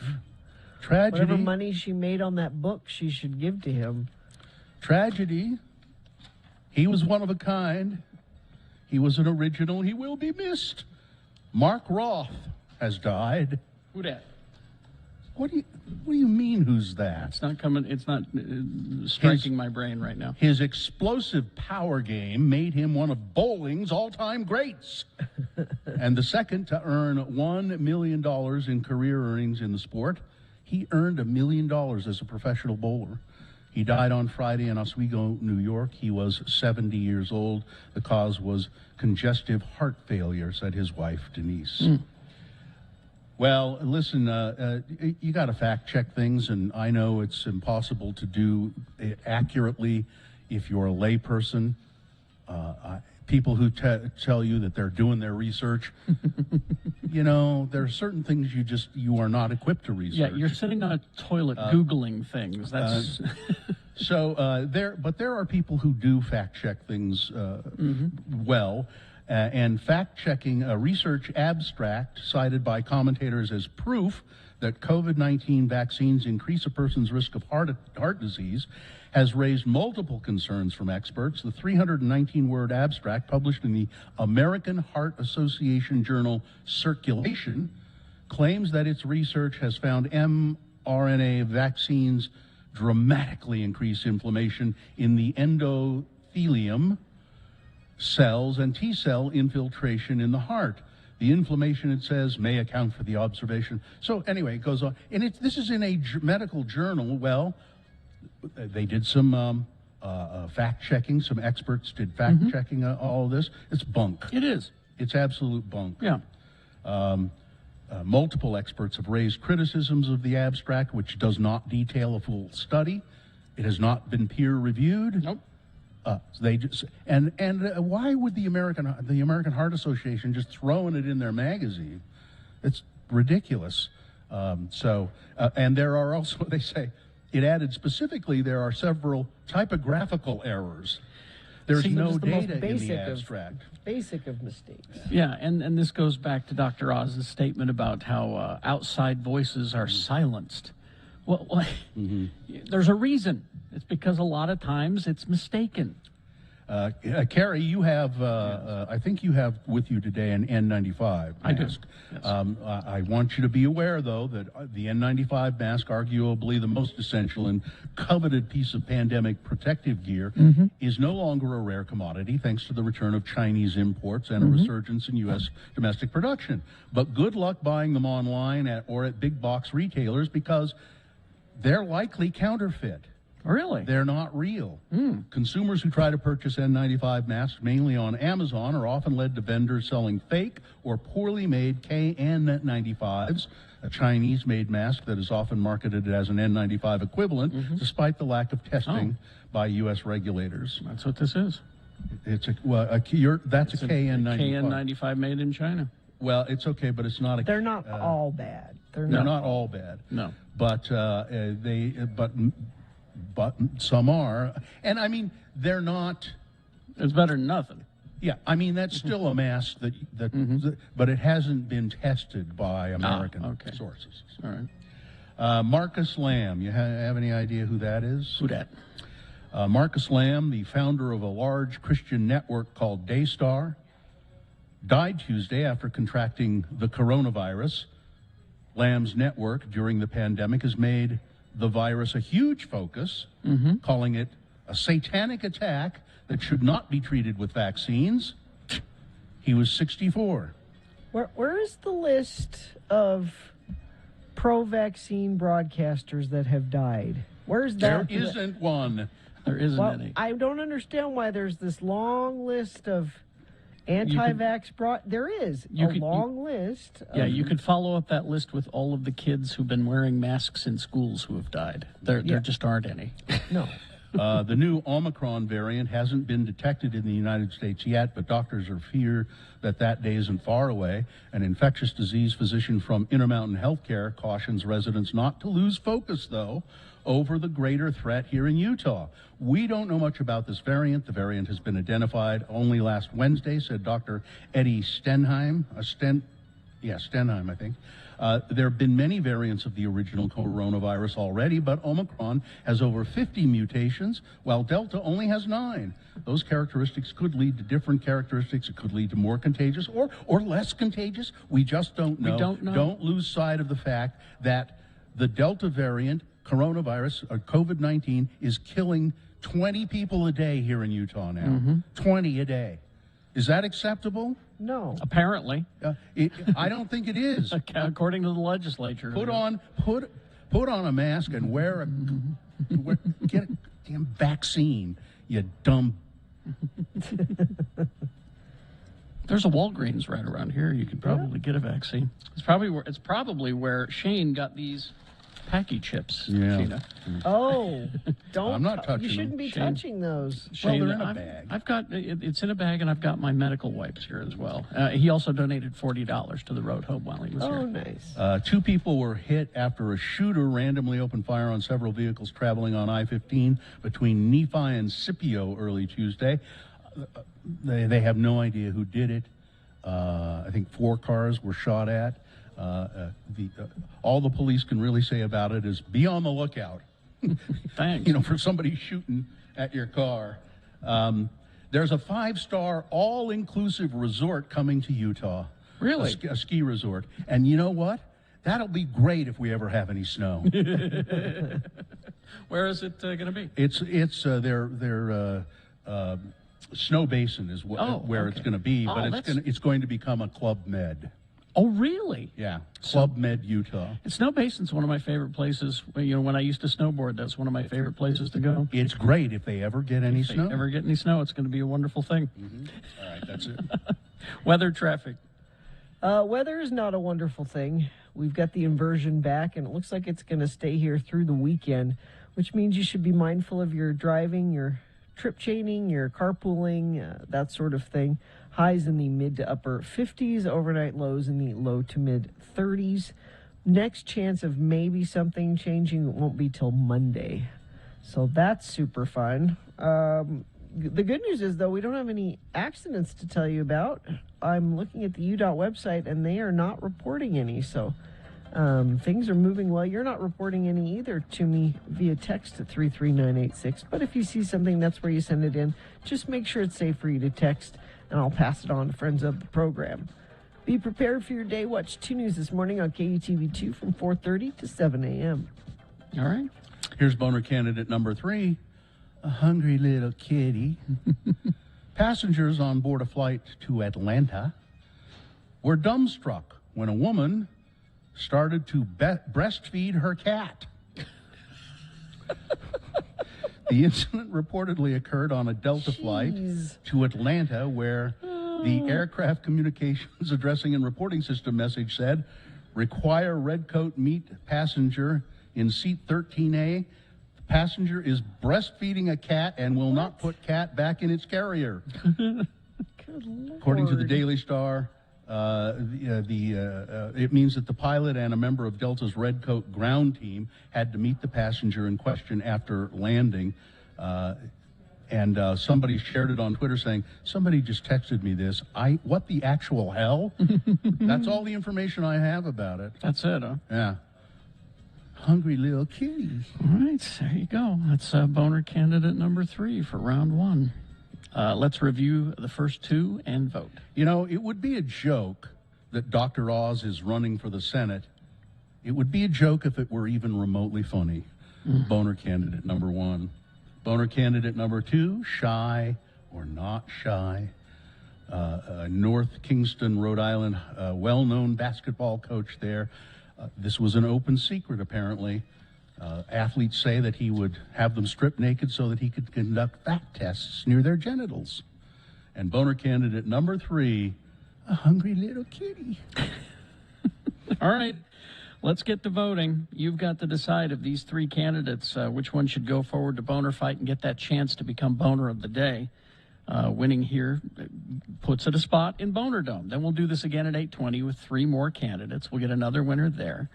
And we'll take both of those winners and put them against each other. You'll vote for Boner of the Day and decide at 9:20 this morning between those 2 champions. So here we go. This is round 1.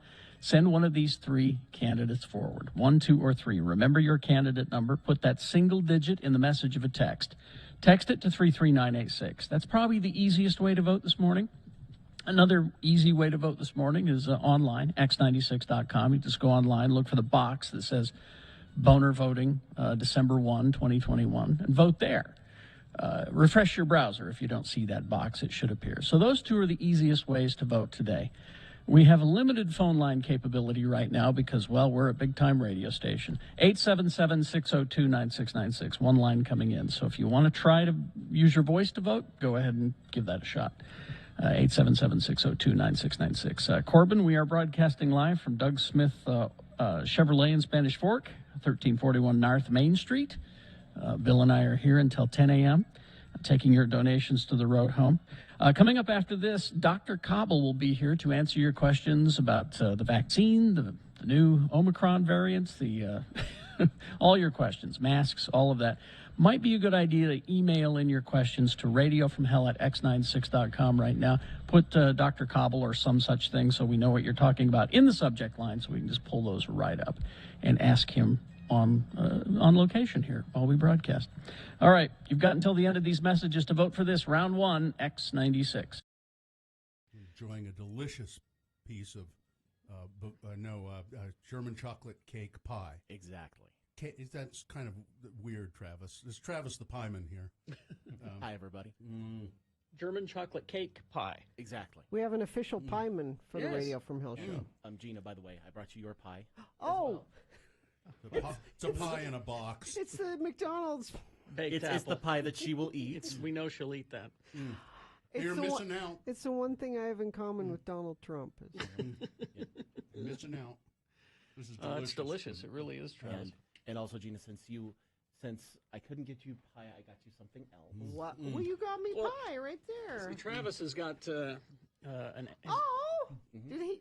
Yeah. Yeah. Travis has been making stickers. Remain seated podcast stickers. Uh-huh. I Got the love graphic it. offline, was able to kind of jury rig a Aw. setup for it. So you've got some for the computer, for the laptop, for your car, whatever you want to do. I love it. Thank you. Travis, is it an Etsy store? Or Yeah, it's an Etsy store Etsy called store. Pieman Graphics, or if you search Pieman Graphics on Twitter, it now pulls up links that'll take you right where you need to go. You know, Gina, that those stickers have beard hair in them. Do they? Yeah, probably. That's okay. I'm not going to eat them. I try to pick them out, but picking out the beard hair makes it artisanal. This pie has beard hair in it, and it's delicious. It's just delicious. Well, my boys helped me with this one, and, the 11-year-olds.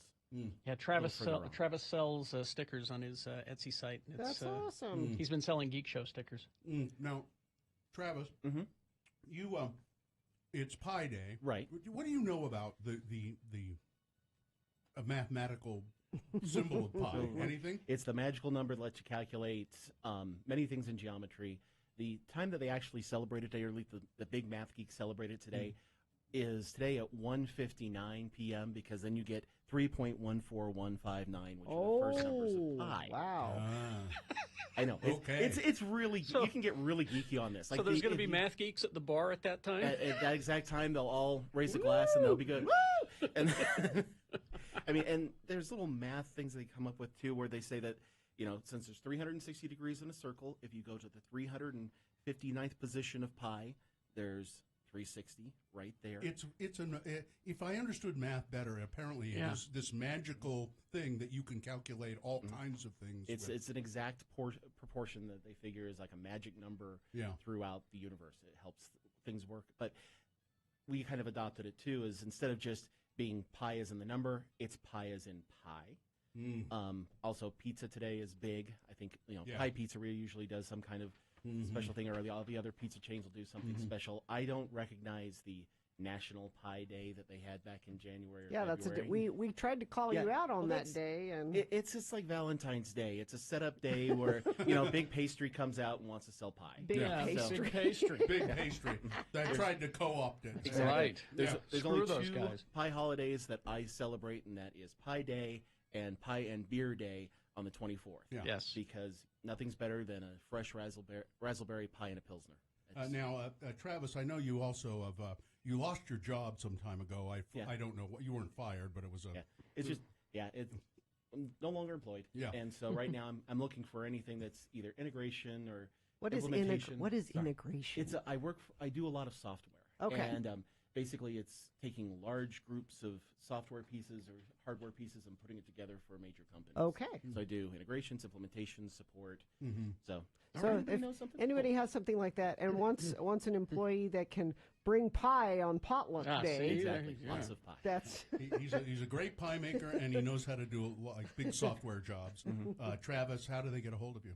They can just email me at travislynnjohnson@gmail.com. Okay. And Raul down on the border send us in the chat room a picture of one of your Trump stickers on his computer, I think. Yeah, I have a copy of the balloon Trump. The big balloon that they were the running big around fat in England, and they brought it over to Los Angeles and into New Jersey. Yeah, I sell those on the site too. Pieman Graphics. Well, thanks. I just devoured the pie. One slice is enough. It's very sweet, but man, it's delicious. Thank you, Travis. No problem at all. Have a good one. Have a good pie day. You too.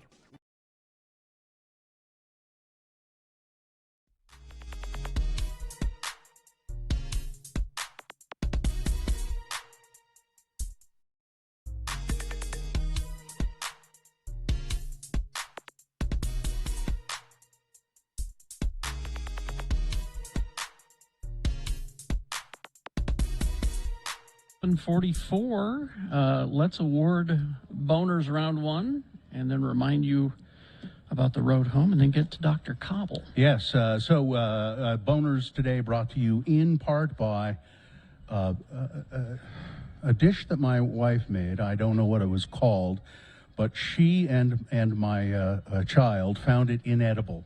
She made it, and then now I didn't think it was that bad, but they both went, ugh, and they threw the whole thing away and went and got chicken sandwiches. Okay. What was it made out of? It had Szechuan peppers in it and noodles and all kind. It was strong and salty and. I ate it. It was okay. And Gracie's open daily for lunch and dinner with brunch weekends till 3 p.m. Enjoy their heated patio, live music 4 nights a week, or watch your favorite sports. Gracie's is located at the corner of Broadway and West Temple, 21 and older only. This was no contest, really. Oh, no, well, I would say boner candidate number one, Dr. Oz, running for office. That got 70 votes. That's pretty good normally. A hungry little kitty, little kitty. A woman breastfeeding her cat on a plane got 50 votes. Really? Yeah, but the big winner, boner candidate number two, with it's 130 votes. Shy or not shy? There you go. That's your boner winner for round one. It now is qualified to be boner of the day. It goes forward to boner fight. Round two comes up at 8:20 with 3 more candidates. We'll do this again at 8:20. Get another winner there, and we'll take both of those winners and put them against each other, and you'll vote for boner of the day coming up at 9:20 this morning. That's when boner fight happens. Bill and I are at Doug Smith Chevrolet in Spanish Fork. Spanish Fork. Spanish. 1341 North Main Street in Spanish Fork. You can come and see us till 10 o'clock. Bring your donations while we're here, if you'd like. Or if you can't make it here, I understand. That's fine. I don't understand at all. You should come here. Go to a Rocky Mountain Chevy dealer near you. You can find one at x96.com and take your physical donations there. I'm taking a look at the list of stuff that they need. It is of course the usual stuff. Coats, gloves, hats, socks, things like that. But they do need clothing for men and women. They like your plus sizes if you have those, if you can pick those up. I mean, there's a Costco right over here. You could swing by and pick up a bunch of stuff. Go get a bunch of socks, warm socks. Bring them in. Travel size hygiene products are needed. Phone chargers, bike locks. Get a brand new bike lock there and bring it in. Put it in the back of this pickup truck. I never noticed this, but at the bottom here it says things that we cannot accept. Did you see that? Yeah. Weapons, drugs, batteries, furniture, mattresses, appliances, soiled or wet items, tires, and used toys. We don't want your used toys. We want your new unwrapped toys for the Candy Cane Corner. You can bring those in as well for the kids.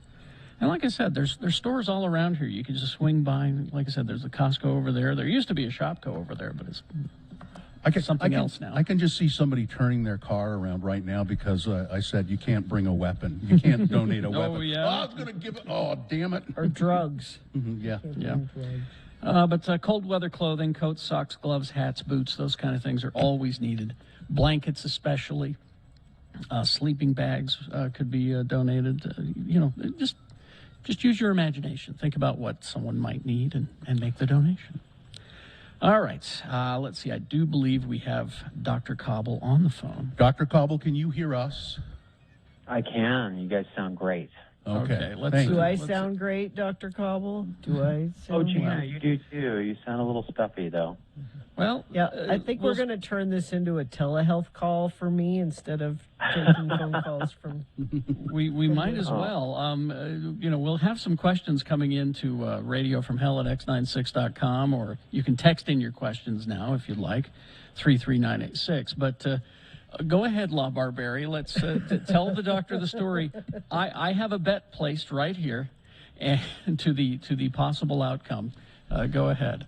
So, Dr. Cobble, I went to St. George for Thanksgiving. That was a mistake because I seem to have picked something up along the way. I tested with a home test on Friday that was negative, but I've been sick since Friday with fever and congestion and fatigue, and I went on Sunday to get a PCR test, and I have yet to get the results of that back yet. I guess the health department said they had a lot of people testing over the weekend and that they're backlogged a little bit, but do I have COVID? That's what I want to know. Oh, shoot. Well, typically COVID, severe muscle aches and pains, like you've been run over by a truck, and then severe fatigue. And then usually in your age group, I see people lose their taste or smell. And typically the loss of taste or smell precedes the severe fatigue. Some of my patients have said if they've been vaccinated, if they get the same symptoms they had with the vaccine, then that's a pretty good idea that they've got COVID too. But I can just tell you there are so many viruses out right now. I've seen a lot more viral illnesses this year than I had seen the previous year. And they're all looking for you, Gina. And I would assume you probably wore your mask the majority of the time, and I think you just probably caught another virus, adenovirus, or one of the other rhinovirus illnesses. You should get that PCR back today. That's frustrating. You had it done Sunday, and it's going to be Wednesday before you get the results. Yeah. But I think you just have to treat it with the normal stuff. So I think that's the, Claritin D, Tylenol, Aleve, ibuprofens, Alka-Seltzer, chicken noodle soup, just the typical stuff treating the symptoms. I didn't hear the mention of whiskey anywhere in there. Yeah, hot toddies. So, do doctors prescribe whiskey? I'm curious, Doctor. I knew Dr. Bill had already prescribed that for you, so. I'm curious, Dr. Cobble, if because we all were so locked down last year, and you said that you're seeing a lot of these viruses being passed around now, are we more susceptible to catching other things because we were so closed off last year? Does that have anything to do with it? I don't think so. I mean, our viral immunity should last a long time, especially with your T helper cells. And I just think that, people got a little spoiled last year because we avoided one another and weren't around each other and wearing masks. And we just didn't see the typical colds and flus that we would see. I mean, the average child catches 8 colds a year. And, we just got spoiled last year because our kids weren't sick that much. And now we're getting a cold 2 or 3 times a year when we go out and celebrate with each other. We've got some text questions for Dr. Cobble. A bunch of them have come in. It says, here's one. I just got over a breakthrough case of COVID last week, Dr. Cobble. When would you recommend getting a booster? Yeah, that's a great question. So once you're asymptomatic, you can get your booster. So they don't recommend getting the booster when you're sick, especially if you're remarkably sick. But once you're asymptomatic, and that's usually 3 to 10 days, you can get your booster anytime. Somebody wants to know, how do they know which variant someone has? How do you test for it? And do they test for different variants here in Utah? They do. So if they're just testing you, if you're positive for COVID, we're just testing for the protein COVID PCR. But what the state will do, the health department will do, is once they have a positive test, they'll run some of them through extra testing to see what mutation it is. Mm-hmm. But that will not be reported to you. That is for state monitoring or national monitoring to see which variant is currently in in our area. Here, we got time for one more here, Karen? Yeah, sure. This one says, I have had a mild cold-like symptoms since about November. Wow. November 9th. I tested for COVID on the 26th of November and tested positive. I'm vaccinated and have been in quarantine since. The positive result. Tested again yesterday, still positive. So, am I okay to resume normal life after the 10th day following the vac? I can't, now it's all broken up. Does that make any sense to you, Dr. Cobble? Yeah, so, I don't know if on 11/9, if you started with COVID or something preceded it, so another virus set down your immune system or allergies, and then you were exposed to COVID. But obviously, testing positive 11/26, typically you'll be have a viral load for 5 to 12 days. So typically, I like people, if they have to retest to go back to work, I like them to retest at day 7. If they're still positive, I'll retest at day 11. I think you need to be negative before you can resume your normal activities, because if your PCR is testing positive, that means you're still spreading the virus. And, of course, the last thing you want to do is to give it to someone else. But typically, day 7 to day 11, especially if you've been vaccinated, I've seen some unvaccinated people spread the virus for 21 days.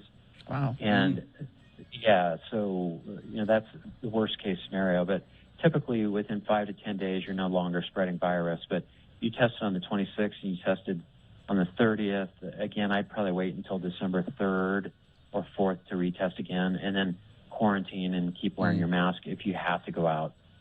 All right. We'll do one quick thing here. Somebody says, I don't really have a question. I just wanted to say thank you to Dr. Kabul, Kabul, and Radio from Hell for hosting him every week. Well, we're happy to have Dr. Kabul. He calls us all the way from Afghanistan. Yes. That's very sweet. I do actually appreciate that. You can spell my name any way you want to. All right. We'll take a break. We will be back more with Dr. Cobble coming up after these. Check our email at radiofromhell@x96.com. See if we have any email questions there. Or you can text them in 33986. Traffic, Gina, please. I do have one accident to tell you about. It's a crash at SR 111 Bacchus Highway 54 South in West Valley. That's the only accident UDOT's reporting, and you haven't sent anything in via text either, so it seems to be a very good commute this morning. If that changes or you see something that friends of the program need to know about, you can text us 33986. All right, we'll take a break. More with Dr. Cobble coming up after these. And Big Boy News, Opinioendo, Round 2 Your Boners, all that on the way. And now a message from the State of Utah COVID Task Force. I mean, I don't know how many times we can say it, but really, get vaccinated. The most important thing to do right now is get your vaccines. Yeah. If you have them, get the booster. Yeah, I saw yesterday, it was on Gerke's Twitter feed, that we're only at 55%, and that's not complete vaccinations. That's, the state of Utah is only at 55% with people at least one dose of the vaccination. Now, if you go to coronavirus.utah.gov, you can find out about monoclonal antibody treatments. There's a whole lot of information about that. Utahns age 65 and older, for instance, automatically qualify for monoclonal antibody treatments. Others may receive monoclonal antibodies, and we'll ask Dr. Cobble about what that really does mean coming up. But there's all kinds of information there, so just go to the state's website, coronavirus.utah.gov. Did you miss the Radio from Hell show? I'm a bad mom, I can tell you about real quick. Really? Mm-hmm. Well, we know you're a bad mom, but go ahead, tell us. Quickly, we're at Gray Whale. You can come by and see us, Gray Whale up by the U. Come and get a first-hand look at a really bad mother. Yeah, I'm right here. So last night was Country Fair at Festus's school. Now, Country Fair is not like chickens and cows and that's why they call it a country fair, because it has nothing to do with that. No, it's a country fair. Oh, it's okay. So it's not a country fair; it's a country fair. It's a country fair. Australia. Yeah. Yeah. What country did Festus have? He had Iraq. Oh, of course he did. Mm-hmm. And so yesterday. Is that because they knew his father's a terrorist? No, he has a brother who's serving in Iraq. Oh, that's okay. He's been there forever. I wish he'd come back. But yesterday, after school, Festus said, well, everybody said they're bringing food. As you know, you have the display board with all your information, and everybody's bringing food from their various countries. It would have been nice, honey, if you'd let me know that Right. before, 12 hours before school. So I look around the house, and I see that Did you have some hummus or anything? well, the mother-in-law had just come back from Egypt, and she brought this big container of baked goods from this Egyptian bakery, and the container had Arabic all over it, and they were Egyptian pastries. I'm like, that's close. Wait a minute.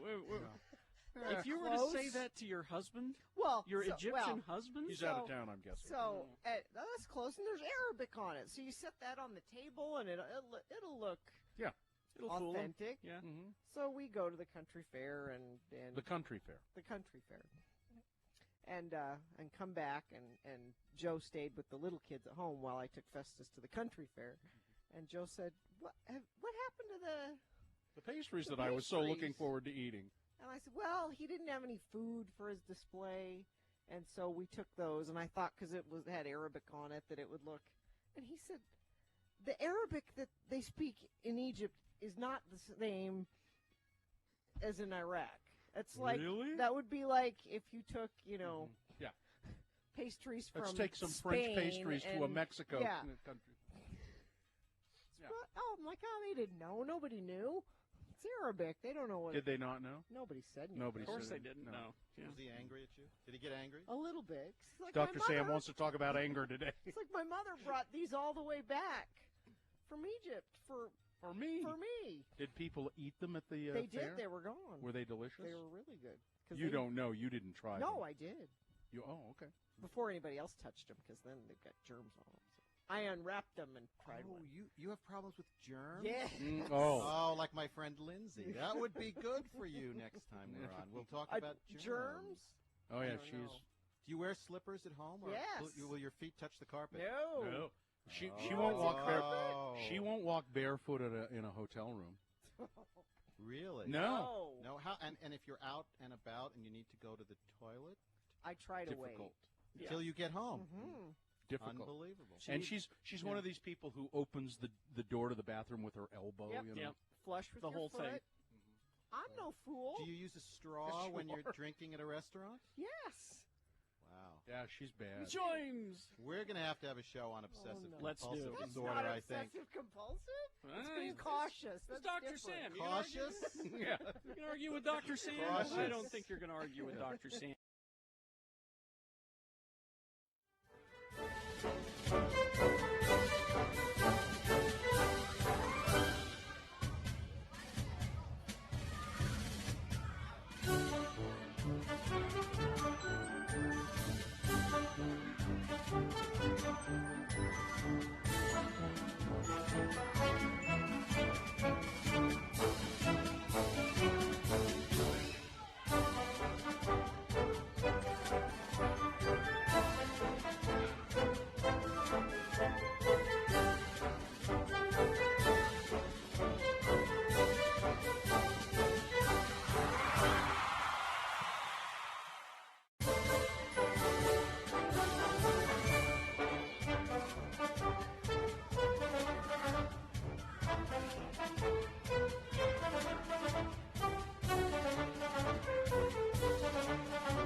It is 8:03 right now. We're broadcasting live from Doug Smith Chevrolet in Spanish Fork, 1341 North Main Street, and accepting your physical donations for the road home. We got a big old pickup truck here that needs And it's empty. and it's empty. So bring your stuff. We're here till 10 o'clock. There's no excuse. Just get here. And now we've got Dr. Cobble with us to answer your questions about COVID. You should text your questions 33986 or email them to radiofromhell@x96.com. And Dr. Cobble, you should be flattered People are now vying to see who can come up with the most unusual spelling of your name. Yep. The one I like best so far is Dr. Cabolt. Dr. Cobalt. Cobalt. I like Cobalt. That sounds cool. Oh, Cobalt would be good. That's a pretty good one. Well, and the as question long as it for doesn't start with an A, I'm okay. the question for Dr. Cabolt is: can a vaccinated person donate their blood? Would there be an issue Yes. if it is given to a person unvaccinated? If yes, or are there restrictions before donating? Nope, there are no restrictions, and you can donate blood if you're vaccinated. All right. Do we have email questions? No email questions? Well, we'll continue with the text questions, although that's now become a bit of a problem. Because another radio station that we're loaning our text services to has decided to do a contest at this time and has pushed all of our questions down. And since we only have one phone line, yeah. So let's see. I know I want to go to this. Tell us what you know, Dr. Cobble, about the new variant. Well, the Omicron just it first appears to have surfaced in South Africa, which is locking everything down. It appears to be more transmissible. The fear is that it could be more deadly as well. Most of the people in South Africa are younger, skinny, healthy, not overweight, non-diabetic. So the majority of them have not gotten very sick if they're 20, 30, or 40. But it does appear if they're older or they have more comorbidities like obesity, sleep apnea, diabetes, that it could put them in the hospital quicker and be even worse than the Delta variant. So I think the fear is that this mutation appears to be mutating away from the spike protein and may evade the current vaccines that are available. So Pfizer and Moderna are both trying to develop a vaccine that would prohibit that. And I saw the message earlier today that the vaccine evasion of Omicron is known as the scientific name now is Aaron Rodgers, evading the vaccine. That's pretty good. I like that. Also talk to people about even if there are variants and there the technology to manipulate the vaccine in a way that they can attack that variant pretty quickly, right? Yeah, and that's what Moderna and Pfizer are currently working on, and it's easy for them to change. So the vaccine is changing its protein attack, and the virus is changing its protein attack strategy, and the vaccine, we can do that scientifically as well. So I think, and then the other issue is there are a couple drugs that are approved and are being approved by Merck and Pfizer, the Molnupiravir and Paxlovid, and those have been quite effective. Molnupiravir is approved in the UK for the last month, and that stops the virus from growing by creating errors in the RNA copy the virus makes into the cells. And then Paxlovid, which is Pfizer's drug, is a protease inhibitor, and that disrupts the viral proteins, so it makes them inactive and they can't infect or create the illness in people. The problem with those drugs is you have to take 30 to 50 pills in a 5-day period, and you have to do that in the first 3 to 5 days of infection, and they're not effective once somebody's hospitalized. So once somebody's hospitalized, we still have to do the oxygen, the intubation, the monoclonal antibodies, the antiviral remdesivir type drugs. So these new oral drugs are going to be about $700 per treatment. Wow. The current hospital drugs are $3,000 per treatment. Vaccines for free, masks are about 50 cents. So I think you just have to decide, do I want to do the mask and be smart about who I'm interacting with and get the vaccine for the best protection for the community I live in, or do you catch the virus and then start a GoFundMe page to pay for your funeral or pay for your hospital expenses? Yeah. Like for me, I tested on Sunday and I still haven't got my test back. I'm already out of the window when that would be helpful to start that treatment. How about the monoclonal therapy for Gina, Dr. Cobble? Can we get her on that? Well, if she was sick enough and didn't meet the criteria of hospitalization or oxygen's above 90%, we could do the monoclonal antibody if her PCR, if she's called back today positive or tomorrow, and she's sick enough that she does feel like she's going to die. And about 10% of people that catch this feel sick enough that they're going to die. 30 to 50% it's mild, like a regular cold. The other 30 to 40% it's moderate to severe, where they're home sick in bed for a week. But 10% feel like they're going to die. They end up in the hospital, and 1 to 2% of them. Utah's been averaging 1% mortality with this virus, but yesterday it was 2%. So, yeah, you just don't, again, it's the same theme. You don't want to catch it. You want to avoid catching it and spreading it to others. We talk about monoclonal antibody treatments, but what's the procedure? How do they do it? What?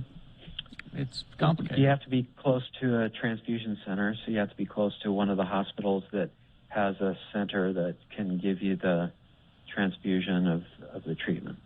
Is it just one or several or just? So in the hospital, remdesivir is 3 days in a row. For the monoclonal antibody, it's one treatment. And it's pretty easy to do. They've got a little MASH unit down at IMC in Midtown, and then I'm sure the other hospitals have here's a text question and another challenging spelling of your name.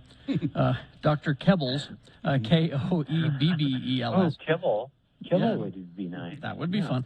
My mom is here from Nepal. She had her 2 AstraZeneca vaccines in Nepal. What booster can she take here? Oh, that's interesting, because the AZ vaccine was similar to the Johnson & Johnson development. Again, I think the hard part's just whether any facility in the U.S. is going to give her something if she got something elsewhere. But again, because it's similar to Johnson & Johnson, if it's been more than 2 months, she could get a J&J vaccine, or she could probably get the Moderna or Pfizer. I don't think any county health or any pharmacy is going to turn her away, but they may be confused because her vaccine was internationally given, and we don't have the AstraZeneca vaccine here, but that's similar to the Johnson & Johnson vaccine. So it's similar to adenovirus. It's another virus that's trying to mimic the coronavirus. Dr. Cobble, this is a challenging question, but I know you are good with statistics for the most part. My whole family is vaccinated. I was proud to get vaccinated early, but with numbers still spiking, and half. Now, I don't know if this is true or not, but maybe Dr. Cobble does. Yeah. Half the Utah deaths now, according to the news yesterday, half the Utah deaths are vaccinated people. What is the real benefit of getting a vaccine, or is there something else we should be doing? See, I don't know where he got that info. When I looked at the Utah data yesterday, I didn't look at the percent that were vaccinated. The data that was shared earlier in the week was 80% of people ending up in the hospital and or dying or unvaccinated. That had been about 95%. It was 99% early, then it was 95%, it was 90%. This week, 20% of the hospitalized people are vaccinated. We don't know if those people are long vaccinated. So, again, what I mean by that is I was excited to get my vaccine at Christmas last year and get my booster at January, but the efficacy of the vaccine is probably only 50% after 6 months. So those people that have gone more than 6 months without a booster vaccine are higher risk for getting COVID again. And again, about 10% of them are going to get remarkably sick. So I think the analogy I would make is the regular flu vaccine is good for 3 months. The high-dose flu vaccine for Medicare population is good for 6 months. So if you're assuming your COVID vaccine is going to be good for longer than 3 to 6 months, you're gambling a little bit. You're asking for trouble, especially if you're in high-risk environments. You're one of those people that doesn't like to wear a mask. You love being around people. You love socializing, and you're exposing yourself routinely to this virus. You should get vaccinated 2 months after J&J and 6 months after Moderna or Pfizer. So I guess kind of what you're saying is, the numbers may be that vaccinated people are dying, but we don't know the status of their vaccination. We don't know whether they were fully vaxxed or boosted or any of that. So, All right. Yeah, and their comorbidities, whether they have multiple medical problems. Again, the obese, overweight, sleep apnea people are the highest risk people. And again, great. Great. That's the two of us. But I think the key takeaway from this, because some people, and I know doctors will look at it this way and go, well, the vaccine's not effective. It's like, no, 4 out of 5 people dying are not vaccinated. Maybe 1 in 5 currently hospitalized in Utah are vaccinated, but they could be 10 months after their vaccine. So don't go more than 6 months. Get your booster. All right, there we go. Let's see, do we have a little more time here? Nope, we are out of time. Sorry Dr. about Cobble, thanks so much. Stay safe, and we'll talk to you again next week.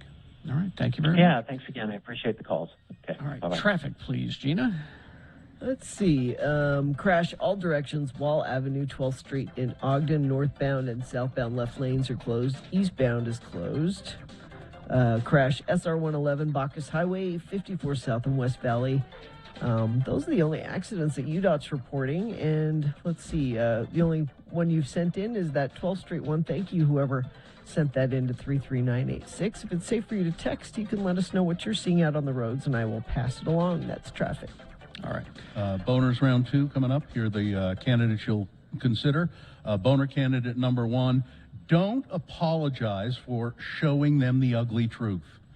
Boner candidate number 2, can you fix the boy? Ho, ho, ho. Oh, yeah. Oh, wait. I'm sorry. I messed this up. Let me go back.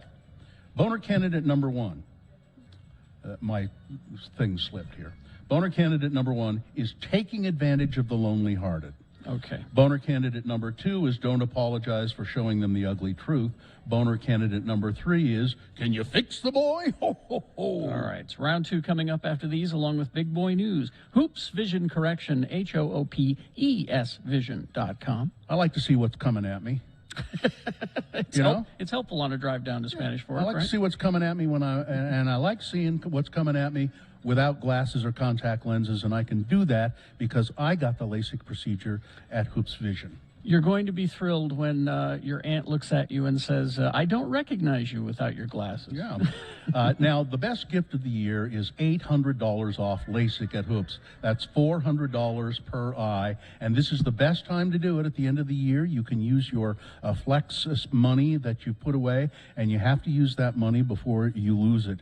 So, if you don't want to get in trouble because you can't see things coming at you, you need to go to Hoops Vision. Believe me, it's coming right at you. And it is. It will. You make your free, no-obligation appointment. Call today, 877-30-LASIK, or go to hoopsvision.com.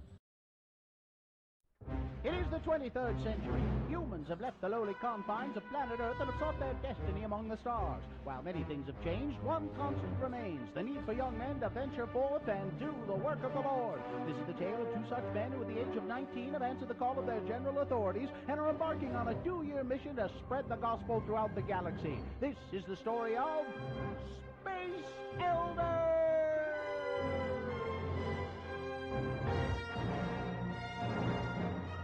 Today, we find our elders tracting on the ice planet Hoth.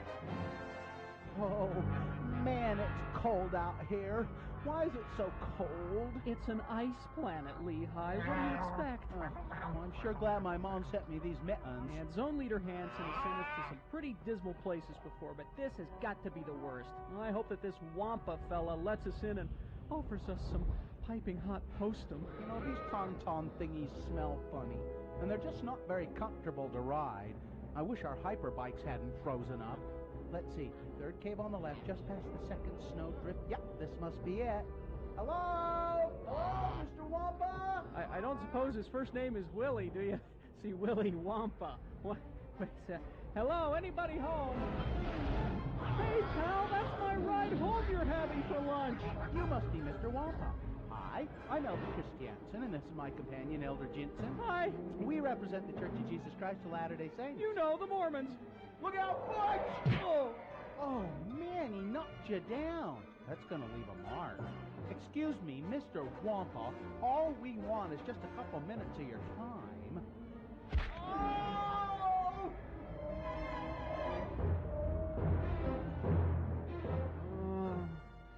Oh, man. Where am am I? Oh, heck. Hey, Lehigh, wake up. Oh. Wake up. Oh, what in the flip? This is just great. Here we are, hanging upside down, stuck to the roof of a wampa cave, our feet frozen in what appears to be wampa spit, while my ride home gets eaten by Mr. Wampa out there. Yuck, I don't think this wampa spit's ever going to come off my wingtips. Hey, there's somebody stuck to the ceiling behind you. Huh? Hey, it's that farm boy from Tatooine. Hey, Luke! Luke, wake up! Huh? Ben? No, not Ben, it's me, Butch. I don't suppose you got a plan to get us out of here, do you? If I could just reach for my lightsaber. There. So much for the element of surprise. Hey, look, your dad, Darth Vader, cut off Lehigh's arm with one of those things. Cut him some slack. Will Butch and Lehigh ever escape from Wampa Cave? Will Luke cut Lehigh's arm off just for the fun of it? Will our elders ever get the Wampa spit off of their wingtips? Tune in next time to hear Lehigh say... Oh, thanks, Luke. For a minute there, I figured we was Wampa Chow. Luke. Ben? Luke. Ben, is that you? You will go to the Dagobah system. Mr. Kenobi? Dagobah? I've never even heard of it. It's a swamp planet. You're not missing much. You must seek out Yoda and continue your training. But I've already been to the MTC. Ben? Yoda? Dagobah? Mr. Kenobi, are you sure? I mean, we've already been to Dagobah. Hold on. I've got some problems here. Luke, you go to Dagobah and seek Yoda. Butch, Lehigh, you go thaw out your hyperbikes and continue tracting. I should have gotten Jedi call waiting. On the next bone-chilling episode of Space Elders!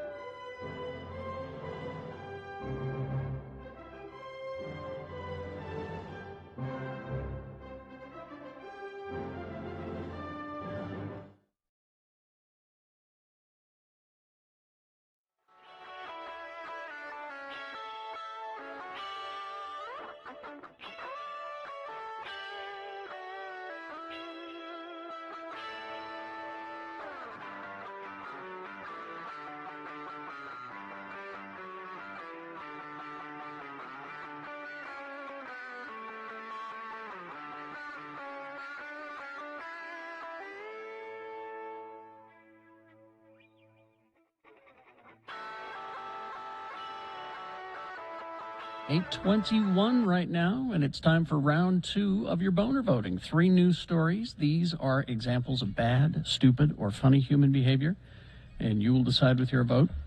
Of these 3 candidates, which do you think is the worst? Which one deserves to go forward to boner fight and get that chance to become boner of the day? Winning here will ensure it goes up against the winner of round 1's voting. We did that already. Don't worry about it. You can't turn back time.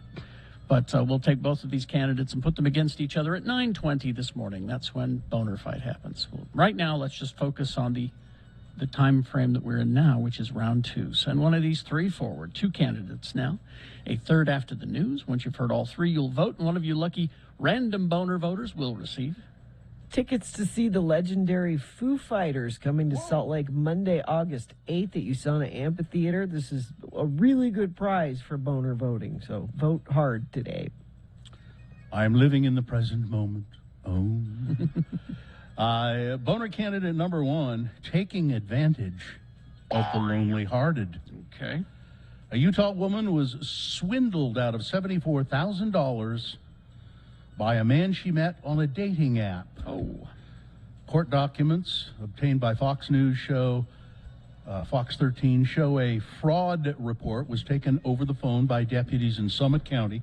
According to the complaint, the woman met someone on a dating app. It doesn't say which one. The man asked her to invest in some cryptocurrency. Right away. Red flag. The woman, this is so sad. I mean, you know, the woman sent 3 different installments to him, totaling $74,000. The case is still active, and deputies are gathering evidence. An unnamed 38-year-old man from Denver was arrested in connection with the case. He's facing charges of witness tampering and some other charges. But You know, I had I know yeah. somebody close to my family that this happened to. It was a guy who was so desperate for love, and he just got taken to the cleaners by somebody who said they were, in Russia. And because it's cruel on two levels. I mean, you're out the money, but it's also emotionally that's cruel. Yeah. Boner candidate number 1, taking advantage of the lonely-hearted. Boner candidate number 2, don't apologize for showing them the ugly truth. Okay. Smithfield, Utah. Oh, yeah. I read about this morning. The principal of a Cache County high school is apologizing for a video shown last week to students during an assembly. Michael Monson, principal of Skyview High School in Smithfield, told parents in an email over the weekend that the 4.5-minute video shown during an assembly on Tuesday proved to be more divisive than unifying as it relates to race.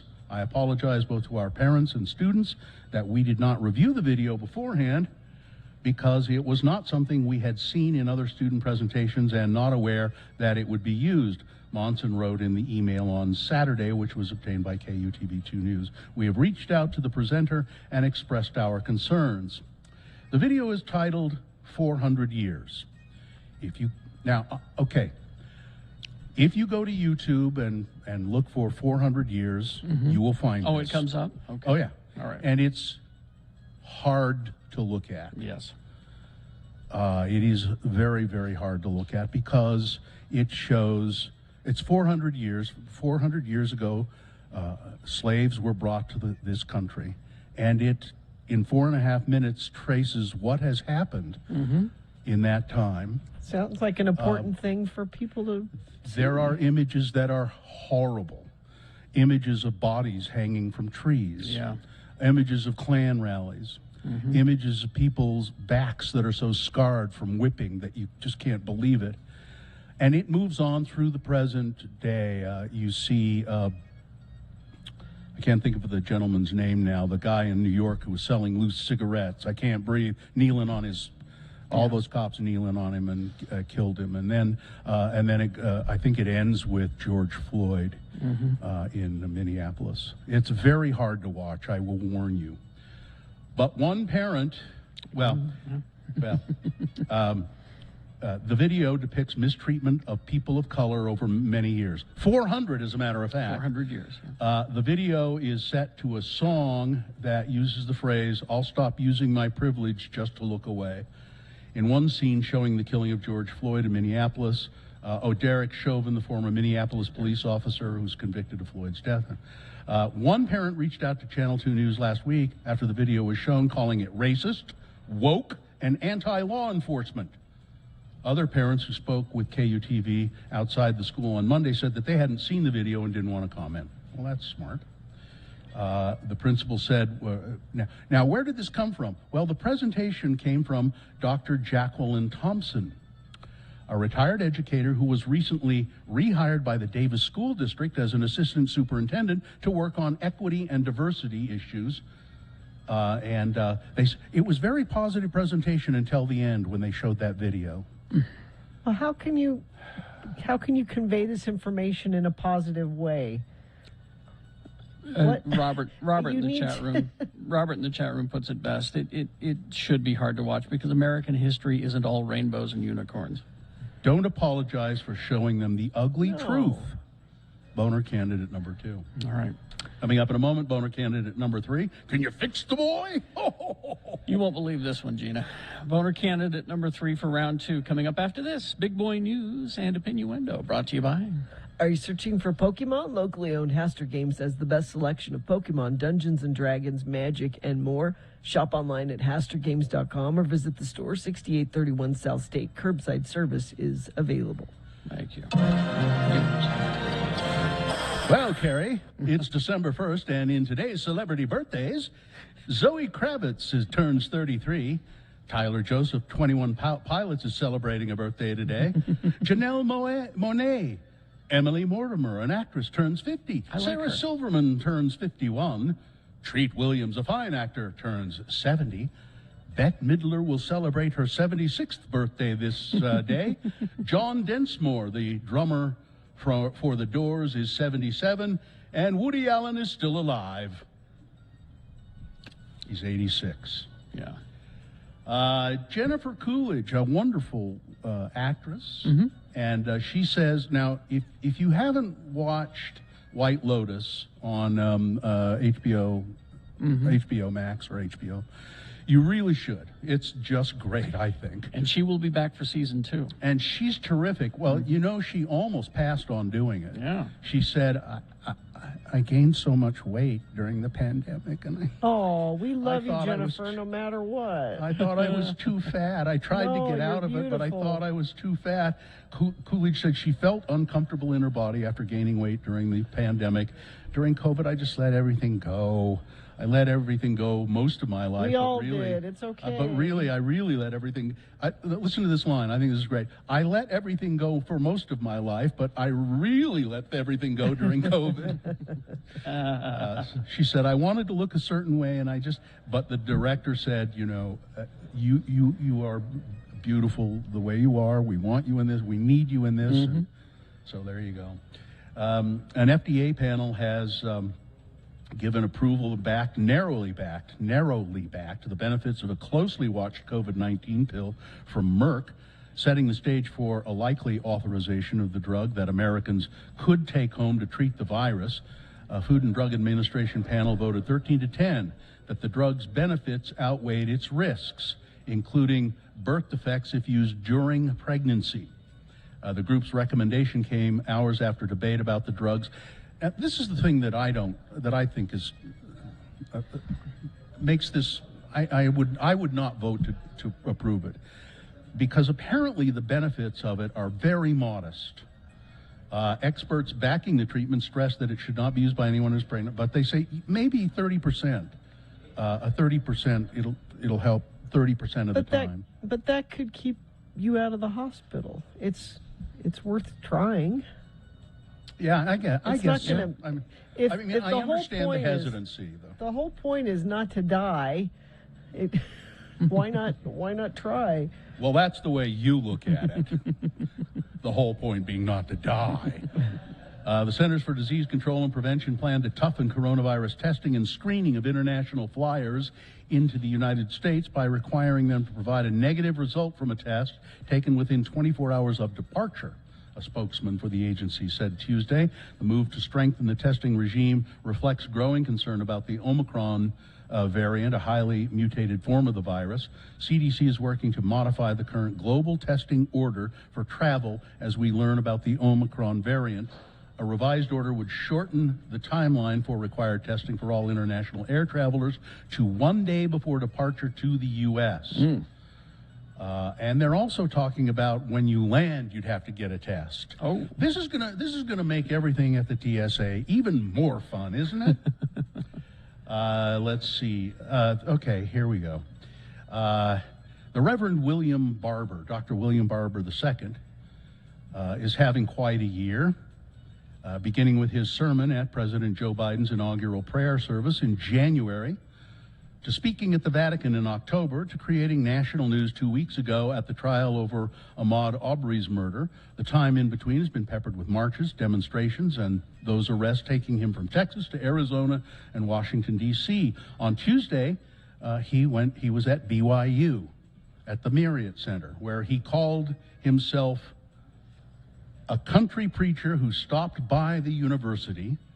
I just stopped by. I was just driving by.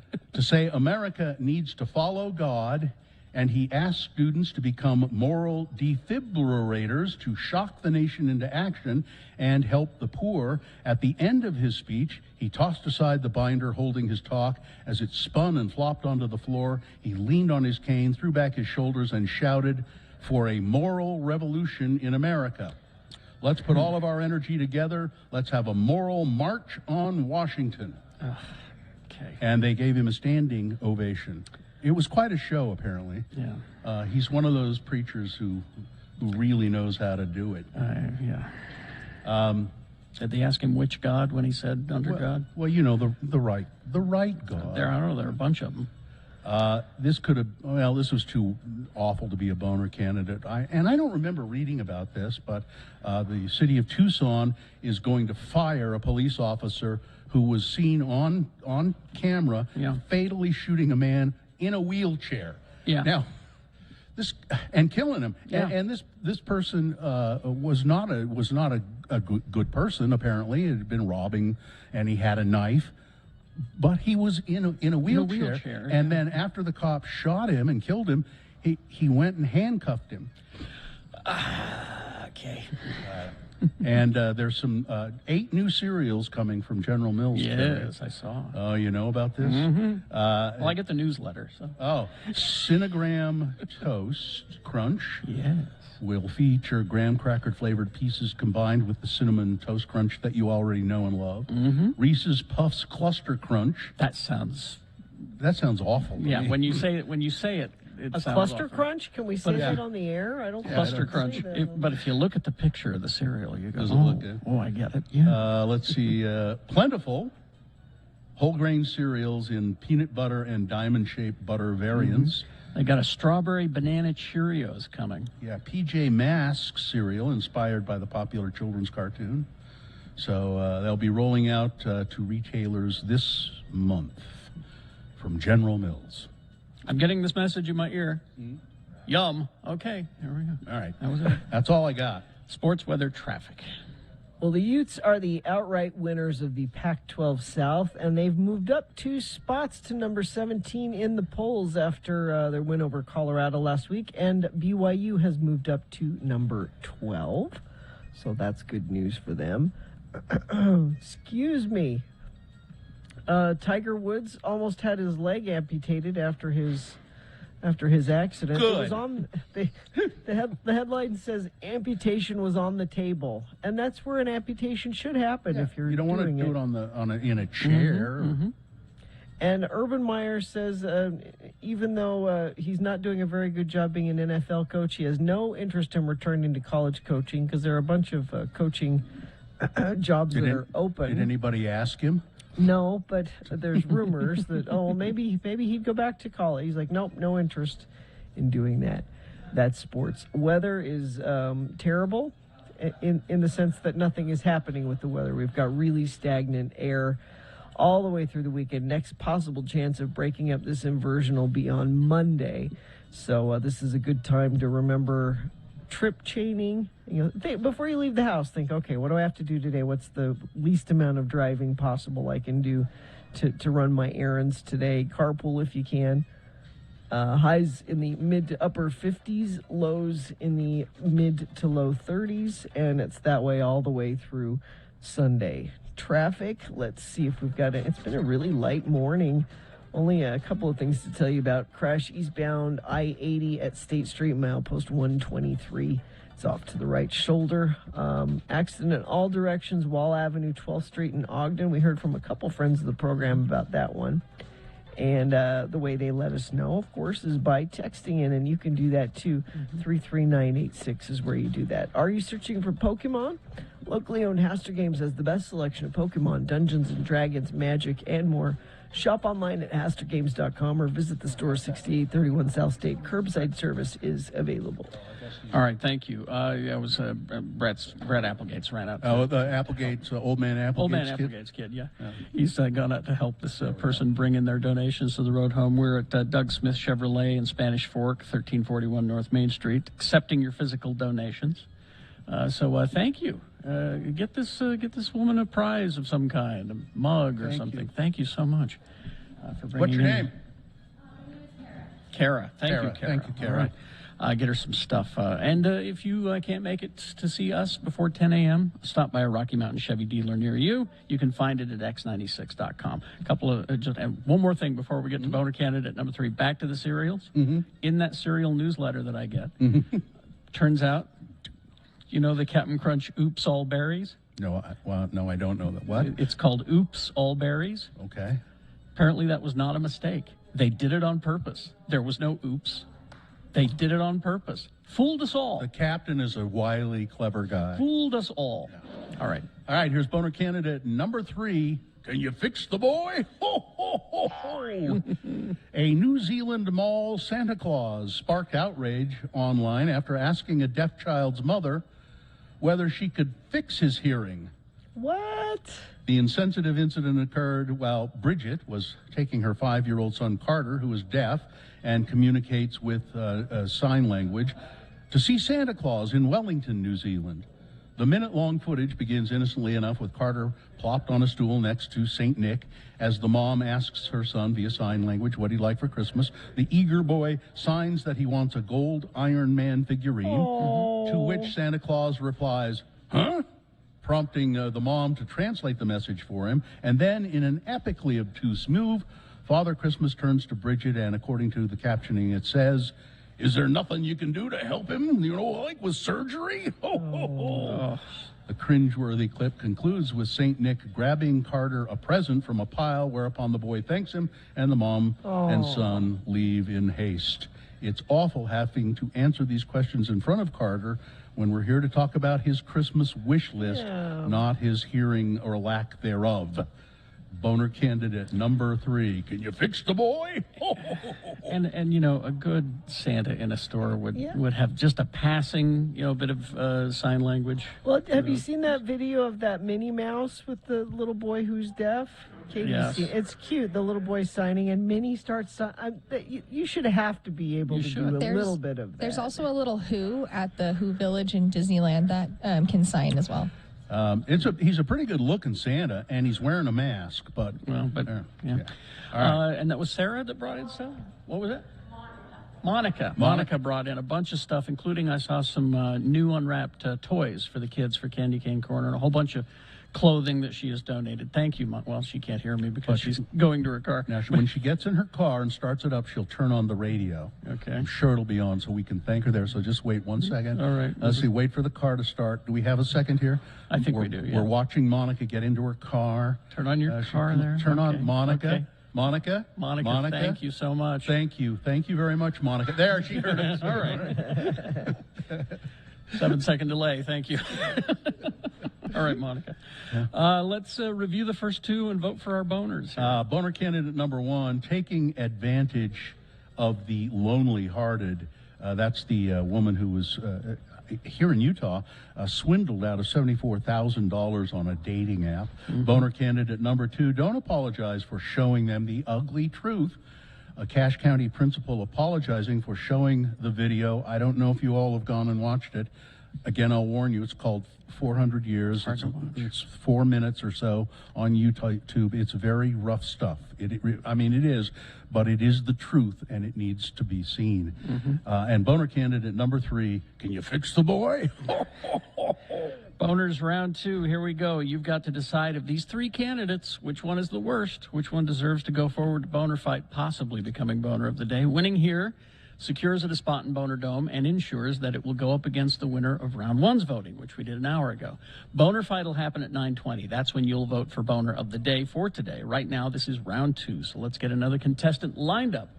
1, 2, or 3. Remember your candidate number, the one that you think should win. Put that single digit in the message of a text, and then text that to 33986.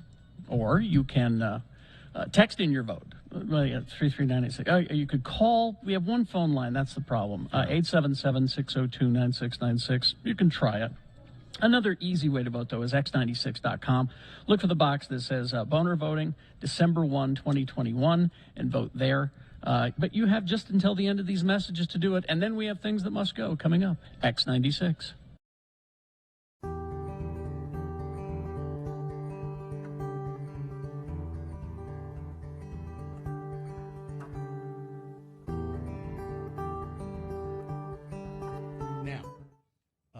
I have a little bit of advice for people for St. Patrick's Day. Okay. I saw this online today, and it says these are clever things that you can do. I bet they're not clever. For your St. Patrick's Day shenanigans.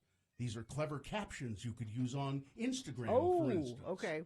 And I'm saying if you do these things, you're a fool. You should not.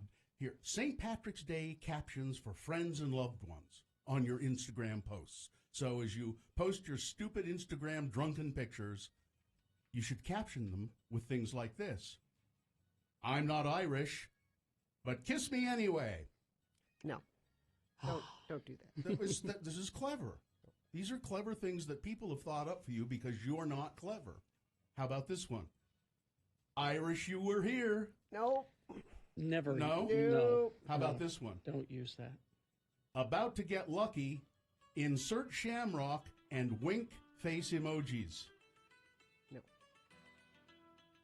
Lucky me, I have you. No? I mean, that's just nice. I Irish don't mind whiskey that one. makes me frisky. I do like Irish whiskey. Oh, yeah. How about funny St. Patrick's Day captions for eating, drinking, and being Irish? The leprechaun made me do it. Take a picture. It'll last longer. Picture like as in picture of beer. No, Okay. boo. That is bad. The patty don't start till I walk in. That was kind of funny. It is. It made me laugh. The patty don't start till I walk in. It's a Kesha reference. The patty don't start. I know. No. all right. Okay. Ready to get shamrocked? No.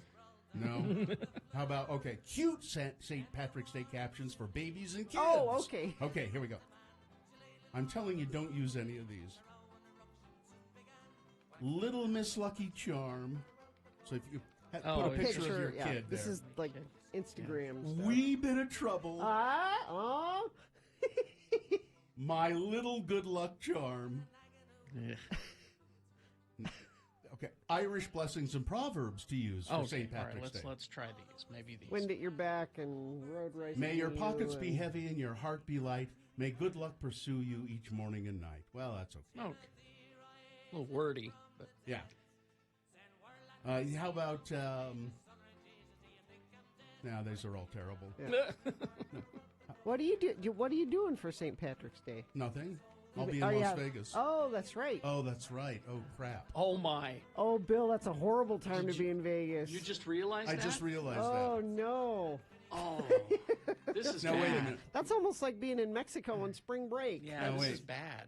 Wait a minute. What? St. Yeah, it's St. Sunday. Pat's is Sunday. I'm gonna wait a minute. It's on Sunday, right? Yeah. Yeah. So what exactly am I going to be doing on Sunday? Let me Oh, see. this Shouldn't is leave bad. your, I'm don't gonna leave be- your hotel room. Yeah, don't leave the pool. Sunday, I'm going to be. I'm going to go. I'm going to be at the Piff, the Magic Dragon show. It's on Sunday. Yeah. Well, then you might be okay if you're at. I just wouldn't be out on the street. Everybody in the audience is going to be drunk. Yep. Oh, yeah. Really, really, really Oh drunk. yeah, absolutely. So you should be just No, well, so you fit in. no. I wouldn't. Yeah, don't go to Vegas on St. Patrick's Day New Year's Eve. or New Year's. I know I did New Year's in Las Vegas, and oh man, what a mess! What Yeah, an no, I absolute didn't- mess! I mean, I didn't even think about that. I just, oh wow. so Well, maybe you should take one of those cute sayings with you and yeah. use it. kiss me, I'm Irish. Yeah. No. No, No. So I will be sober so that I can fend them off. You take your cudgel. I have one on my I desk. know. Take it. I will. You can beat people away from you as you go through the and, crowd. and I wouldn't be sober if I were you. Otherwise, you wouldn't be able to take. You know, if you're sober, it's going to be worse. Well, I'm just afraid I won't. I'm just afraid if I'm not sober, I will get in a fight. If I'm drunk, I'll get in a fight. Stay in your pool. Yeah, don't get in a fight. Yeah, Don't do that. Because of my defense, I'll just be. Your defenses are down. My defenses are down, and I'll just be. I don't take that kind of crap from anybody. And then I'll get beaten up.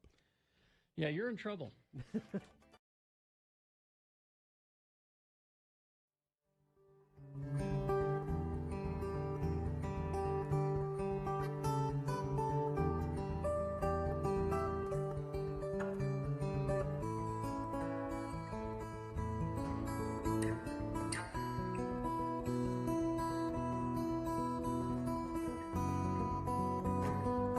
Let's see, it's 8:47. Let's quickly award our boners for round 2 and then get to things that must go. I would love to if I could see the results, but I don't have the results yet. Oh, I think they just passed. Yeah, there they are. So we had boner candidate number 1 Brought to you in part by... Oh, I'm sorry. Brought to you in part by whatever that noodle dish was my wife made. And give your loved ones smart gifts this holiday. Visit the Planet Fun store at Clark Planetarium for science-themed toys and gifts for all ages. Enjoy 3 floors of free exhibits or take in a show while you're there. Open 7 days a week at the Gateway. Plan your visit at clarkplanetarium.org. You think we should send Gina home? She could start with a hot toddy right now, though. I can tell you that. All right, so we had boner candidate number 1, taking advantage of the lonely-hearted, did not win. Boner candidate number 2, don't apologize for showing them the ugly truth. A principal in Cache County apologizing for a video that was shown about slavery. It is horrible to look at, but it's not untrue. Yeah. And boner candidate number 3, can you fix the boy? Ho, ho, ho, ho. There was a lot of voting between number 2 and number 3. I'll bet. And the winner was boner candidate number 3. Can you fix the boy? I thought that might be it. Number 3 is your boner winner for round 2. All right, we have a boner fight on our hands. We've got 2 contestants now. Tune in at 9:20, hear them, and vote. You'll decide boner of the day at 9:20. All right, so we are at Doug Smith Chevrolet in Spanish Fork, 1341 North Main Street. We had just a whole flood of donations there during the break. Yeah, starting to turn out. Come on, Spanish Fork. People are waking up and bringing stuff in. I want to thank Ricky for bringing stuff in, and we got prizes for you. We'll give you a little something. Maybe you can have a bite of her banana. A bite of what? A bite of Cynthia's banana. No. All right. We'll give you something. Don't worry about it. But it is time for Things That Must Go Now, brought to you by... Choosing a Medicare plan is challenging. With Advantage U, you get affordable coverage and benefits designed by local healthcare professionals with a network of doctors and hospitals you know and trust. Choose Advantage U. Enroll today at AdvantageUMedicare.com. Things that must go on the radio. These are things that are bugging you, our dear friends of the program.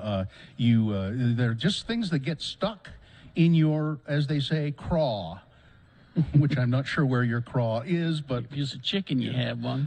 But things that get stuck in your craw, things that make you mad, that, just irritate you.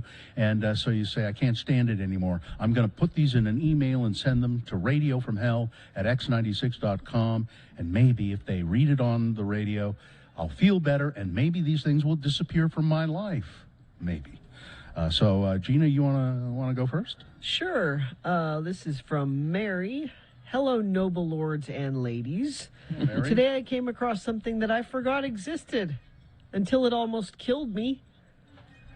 I walked into the grocery store, and what did I smell? The cinnamon pine cones at the entrance. I hate those too. I hate that. I don't know how anyone isn't immediately choked out by the smell of these things, and there are those of us with severe allergies strangely breathing while grocery shopping is a necessity. Couldn't they move them to the outside about 20 feet away from the door? This really seems like a ADA issue. Thank you. I hope you have a happy, safe holiday and are free from killer cinnamon pine cones. Warm wishes, Mary. Then there's this one from Tony. My things that must go are the retail manager asking, why are foreigners always paying with coins at the register? And then he looks at me and says, I wasn't talking to you, when I explained that other countries mint coins greater than a $1 currency unit. They have to pay a sizable fee to convert it back to one's desired currency. That's why they're used to using coins. Also, Sharon angrily blaming Marie Callender's Facebook page for ruining her Thanksgiving dessert because the pumpkin pie got burnt. Damn it, Sharon. Damn it, Marie Callender. She obviously didn't check the oven before she cooked it. Also, stepping in cat puke as you get ready for work. You become late because you have to change your socks. Yeah. Thanks for letting me listen, Tony. Cats are wonderful.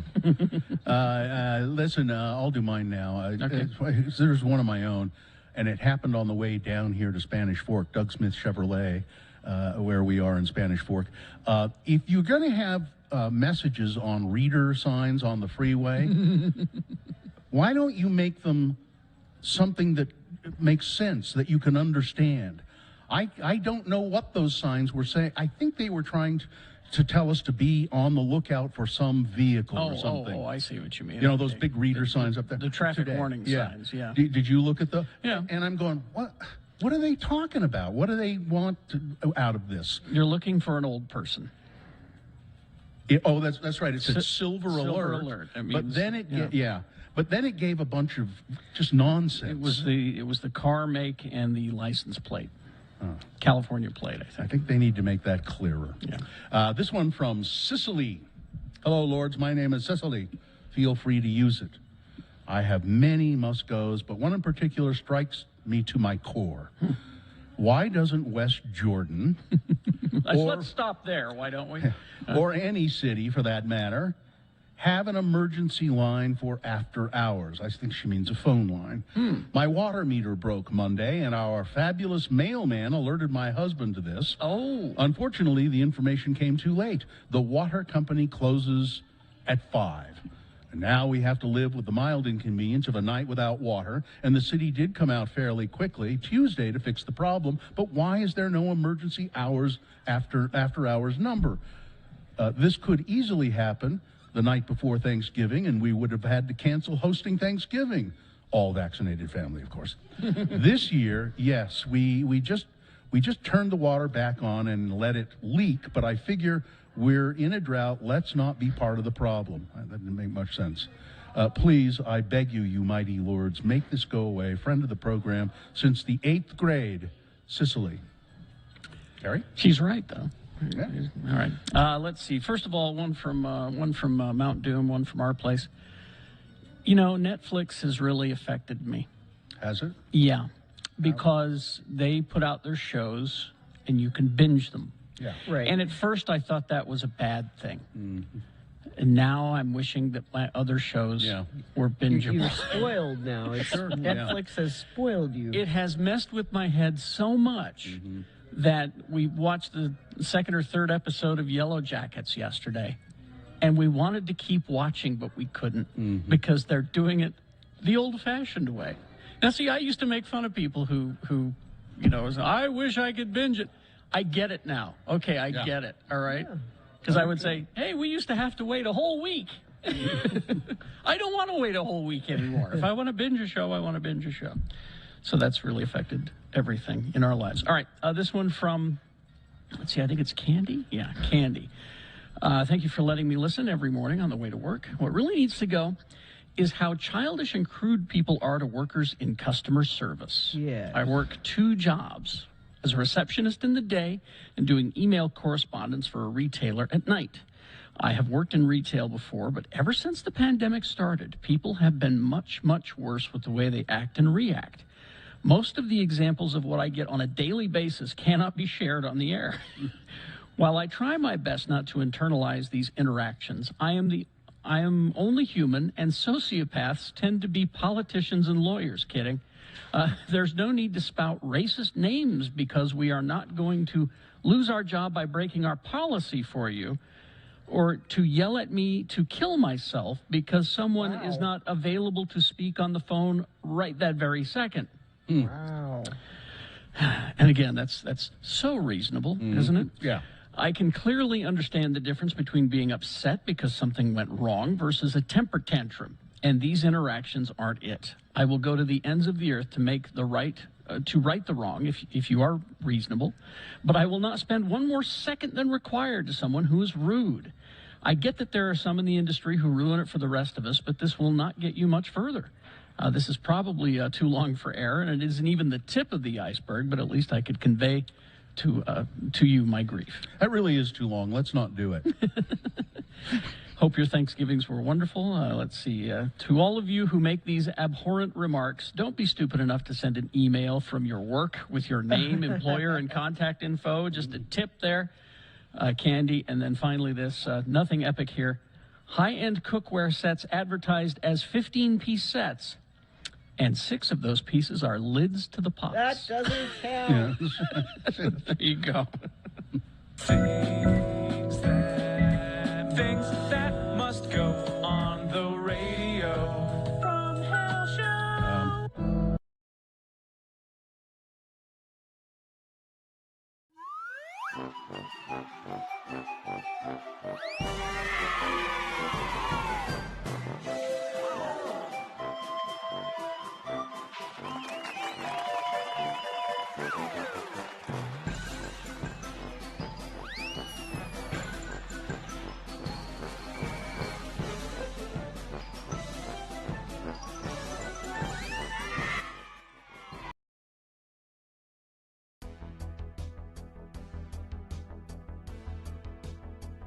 It's the Utah word of the day. From what year? Do you have any idea? 1994. Okay. Let's see. Here we go. Today, we examine another group of words used by most Utahns called L words, or words that end in ELL. Oh, yeah. And to help you with today's lesson, each time an L word is used in the following dialogue, a bell will sound. Imagine, if you will, our two friends, LeVar and LeGrand, together in LeVar's trailer house. The TV is on. A conversation ensues. Again, these are L words. I love this TV show. Yeah. I am so glad that someone is showing the reruns of McKell's Navy. Me too. You know, I would just love to set sail with McKell myself. Hey, you remember the one when the wacky crew of PT Boat 73 tried to save that beached well? Oh, yeah. They had a hard time because of this big storm. Yeah. Gale force winds and hell stones the size of golf balls. Yeah, yeah. But they saved that well anyway. McKell did not fell. Well, no thanks to Gruber. Yeah, that was quite a tell, though. Hey, listen, give me some of them snacks, would you? I'm hungry. Sure. Uh-oh. What? Trell mix. Yeah. You're not going to like this, LeGrand, but Trell mix makes me thirsty for just one thing. You're not going to be drinking beer in front of me, are you, LeVar? Oh, no. I'm going to have me a glass of L. L is beer? Yeah, but this is pretty mild. It's that Pell L from Squatters. It's so mild I can drink a whole bucket of it. You'd get drunk if you drunk a whole Pell of Pell L. Then you'd get throwed in jail. And I'd have to bail you out. Oh, hey, looky here what I got in the mail. It's a flyer from Deseret Book. It says here that Dan Quell is coming to town to sign copies of his new book. Boy, the liberals sure rode Bush and Quell out of Washington on a rel. Sure did. They fought tooth and nail, but it wasn't enough. Yeah. Hey, I hear that this new book of his really lifts the veil of secrecy about Washington life and what really went on. You know, I'd like to see him. What Deseret Book is he at? Well, the one by that big jewelry store. Big jewelry store. You mean Morgan's Jewelers? Nope. Zell's. There you go. That's back when we had this theory that we would beat you over the head with comedy. You know, the way to get you to laugh was to beat you over the head with comedy. Why didn't we ever learn to edit? I don't know. That's what I want to know. Also, now, you were shouting, this sucks. I got to tell you, though, out of all of the Utah Word of the Days, that was the best one. It was one of the, Really? Yeah. It was one of the better ones. In my opinion, I think that was the best one. Whenever someone says, what's the quintessential episode, I say that one. I still like Lard Dorothy. That's a gorgeous orange. I like talking to the manager of the store about the manger scene. Yeah. The creche, you know, the manger scene. The manger. I need to speak to the manger about the manger scene. God. Beat you over the head is right. Even I was getting bored. Sorry, folks. Yeah, that's why we don't do sketches anymore, all right? Anyway.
broadcasting here from Namche Bazaar in Nepal. We're sitting in my room at the Zomling Guest House and Panoramic View restaurant. I met the owner a few minutes ago and did a little interview with him. Maybe you'll hear some of that coming up on the show at some point. An interesting man. His name is Saddam Sherpa, and he is he's from Tibet. He came here from Tibet. And I was just going to ask Geljan, you don't mind being on the radio for a second, do you, Geljan? I'll come over and sit by you. I heard people asking you today about Sherpa. What is that? Is that a last name, or what is it, or why do they say Sherpa? Yeah, Sherpa means actually, Sherpa means the name of our caste. We have a different family name. Like, for example, my name is Geljan Sherpa, and then my family name is Lama. Yeah, so I really want to make it clear the people who are very confusing about the Sherpa people. The people think the Sherpa is like our name of our profession. So it's wrong. So Sherpa means our caste name. It's a caste name. And what does Sherpa mean? You told me that today. Sherpa means in our language that we are Eastern people. We came, Shar means East, Pa means people, and we came from the east part of Tibet. So that's why. Why did you all come here from Tibet? Yeah, there's a quite confusing. Somebody says there's two things. Somebody says maybe that time there was very big influenza disease, and so the people were very scared, and they come over here to the Nepal. And somebody says there was a war. There's like a civil war, and then there's a people they lose the war, and then they came over here, and but yet we don't know which one is true. And this was hundreds of years ago, right? No, it's approximately 500 years ago. We don't have exact data. Yeah, 500 years ago. And from what I've heard you say about Tibet, I mean, there's a kind of a longing for Tibet. Is that true? If somehow you could go back to Tibet, is there some feeling like that? I'm sorry, I'm really confused about your question. I mean, you hold Tibet with a great deal of reverence. Is that right? Yeah, that's right. Yeah. And Tibet is, of course, really no more. And we'll talk to Geljan later on in the trip too. He's very worried. He thinks the Sherpa people are going to be no more at some point, and so we'll talk about that. But that's it for now. I'm Bill Allred, broadcasting at the Zamling Hotel and Panoramic View Restaurant in Namche Bazaar, Nepal.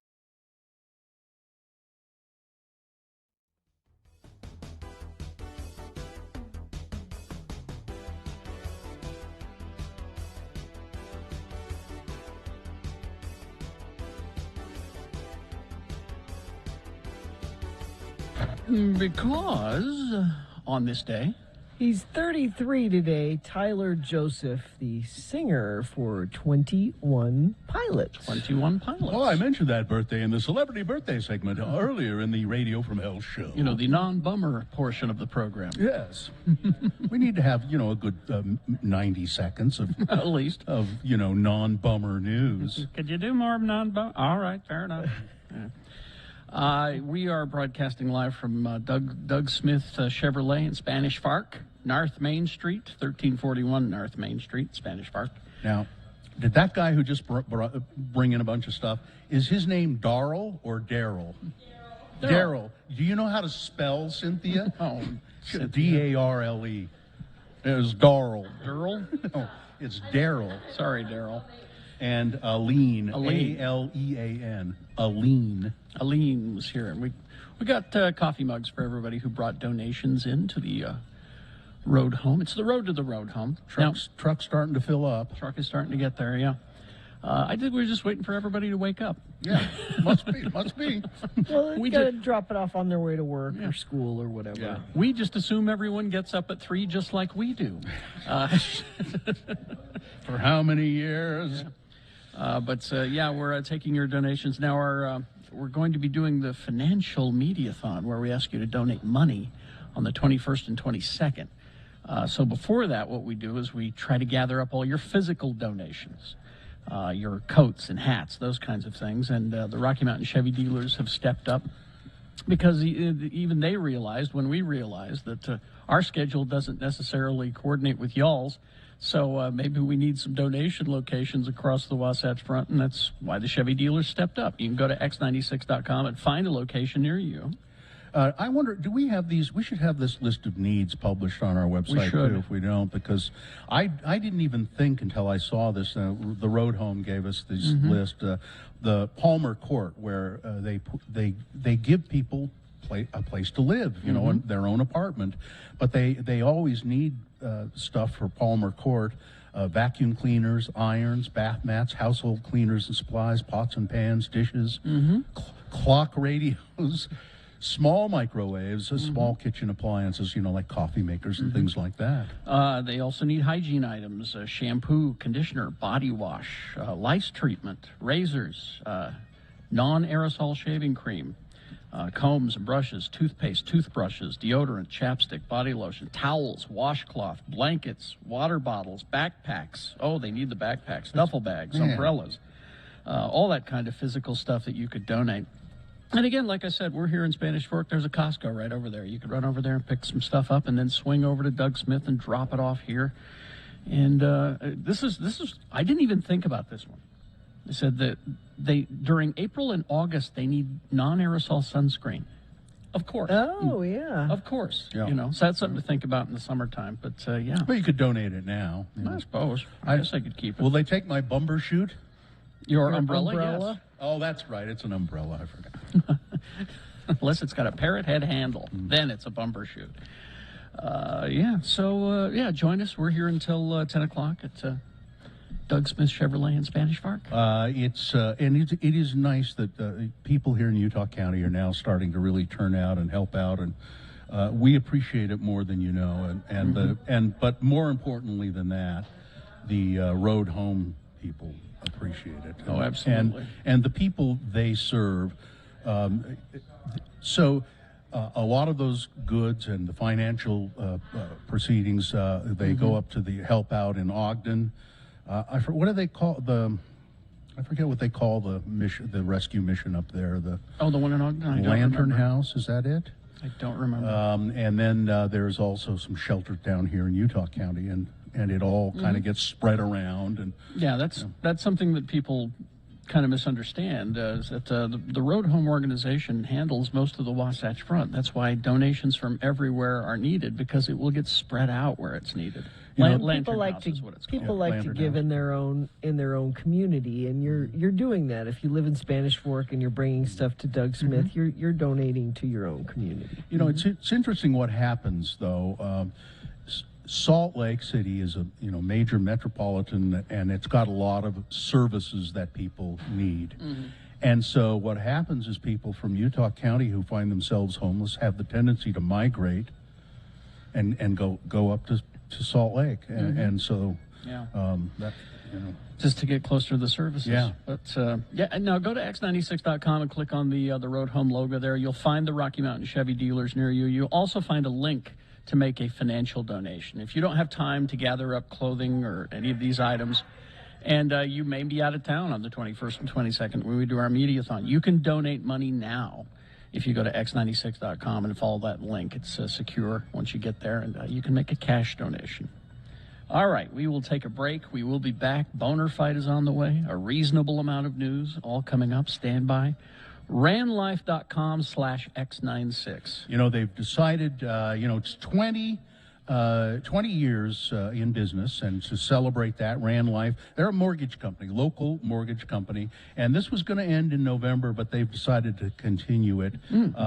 If you go to ranlife.com/x96 and fill out an application, and there is no obligation, you're just filling out a loan application, but you're not You know, you're not getting a loan and it doesn't obligate you to do it.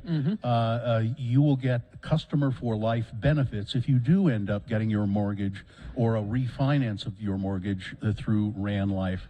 I've refinanced my mortgage twice with RAN Life and always found the experience to be just perfectly fine and saves me money, and it's great. So if you become a customer for life, you get a lot of discounts. So just go to ranlife.com/X96.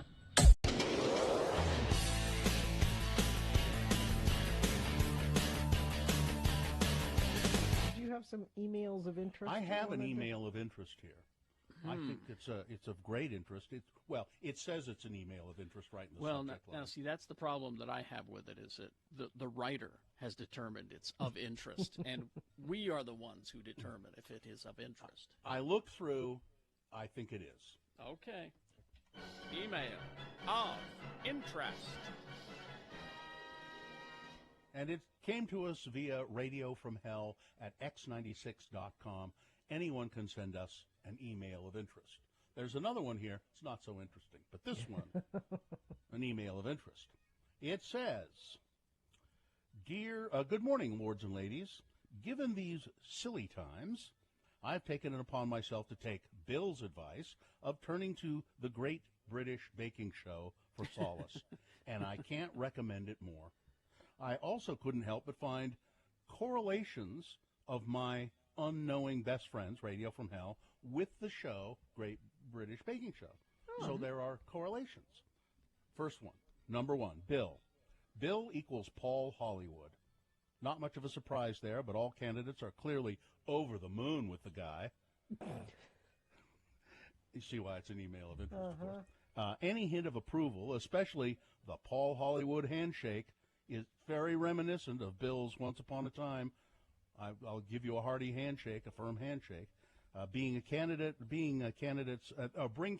viewers alike to tears. We all just want Bill to accept us, and it's a high bar. Number two, Gina equals Prue. Now, Prue is the lovely older woman who's Paul Hollywood's co-host and baker. Judge. Okay. Yeah. Prue, obviously, she urges the candidates on, encourages them to reach their highest potential, but will still question certain missteps. She smooths out Paul's rough edges when she feels that the candidate is upset and just makes everything okay. Gina makes everything feel okay, but is not hesitant to step in when something isn't right. Just like Prue. Nice. And number three, Carrie, equals Noel. He keeps everything moving. He cuts in at exactly the right time and keeps everyone's morale up. He's clearly an improv pro and lets no innuendo be unaddressed. Carrie is an absolute genius, it says here. I've been listening to Radio from Hell addictively since 1998, and I cannot imagine life without you guys. Aww. Love, Tawny. Nice. That's nice. Email of interest. Thank you, Tawny. All right.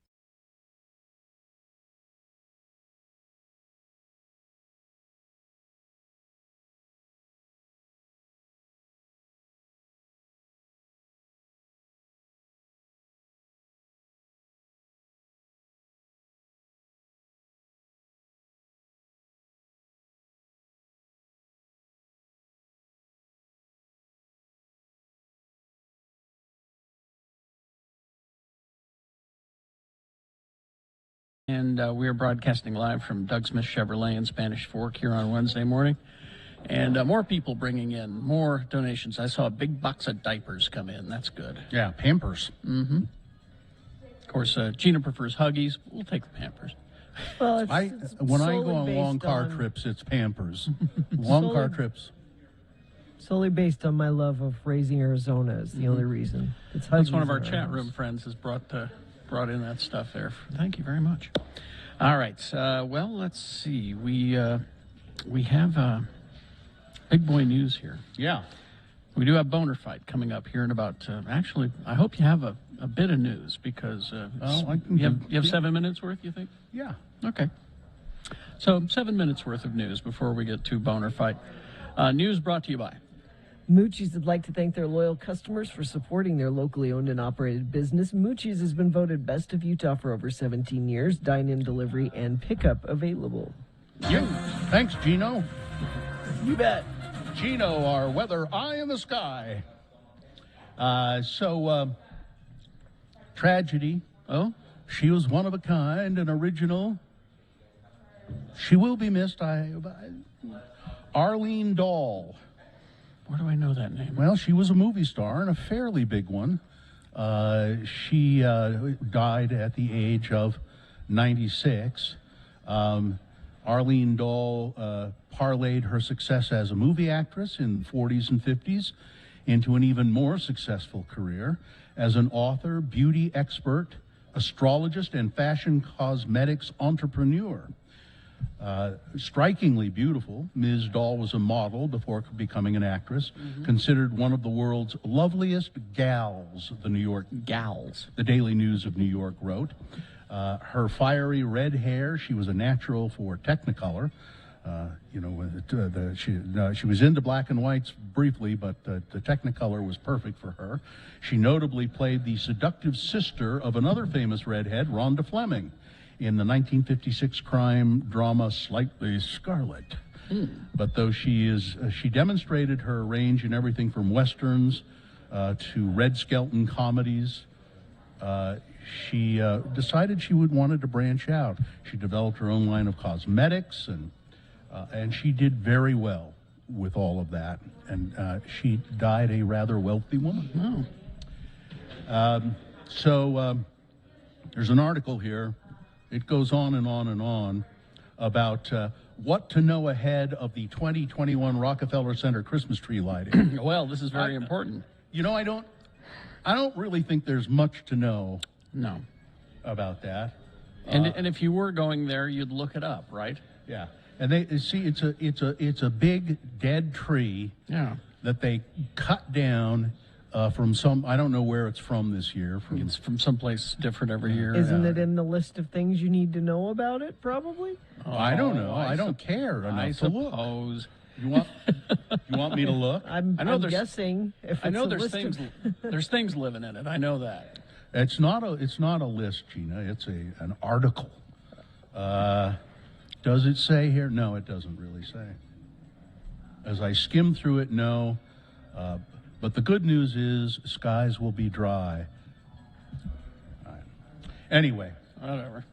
I don't care enough, I guess. I just know that there's things living in it. That every year there's that tree is so big, they don't get all the living things out of it.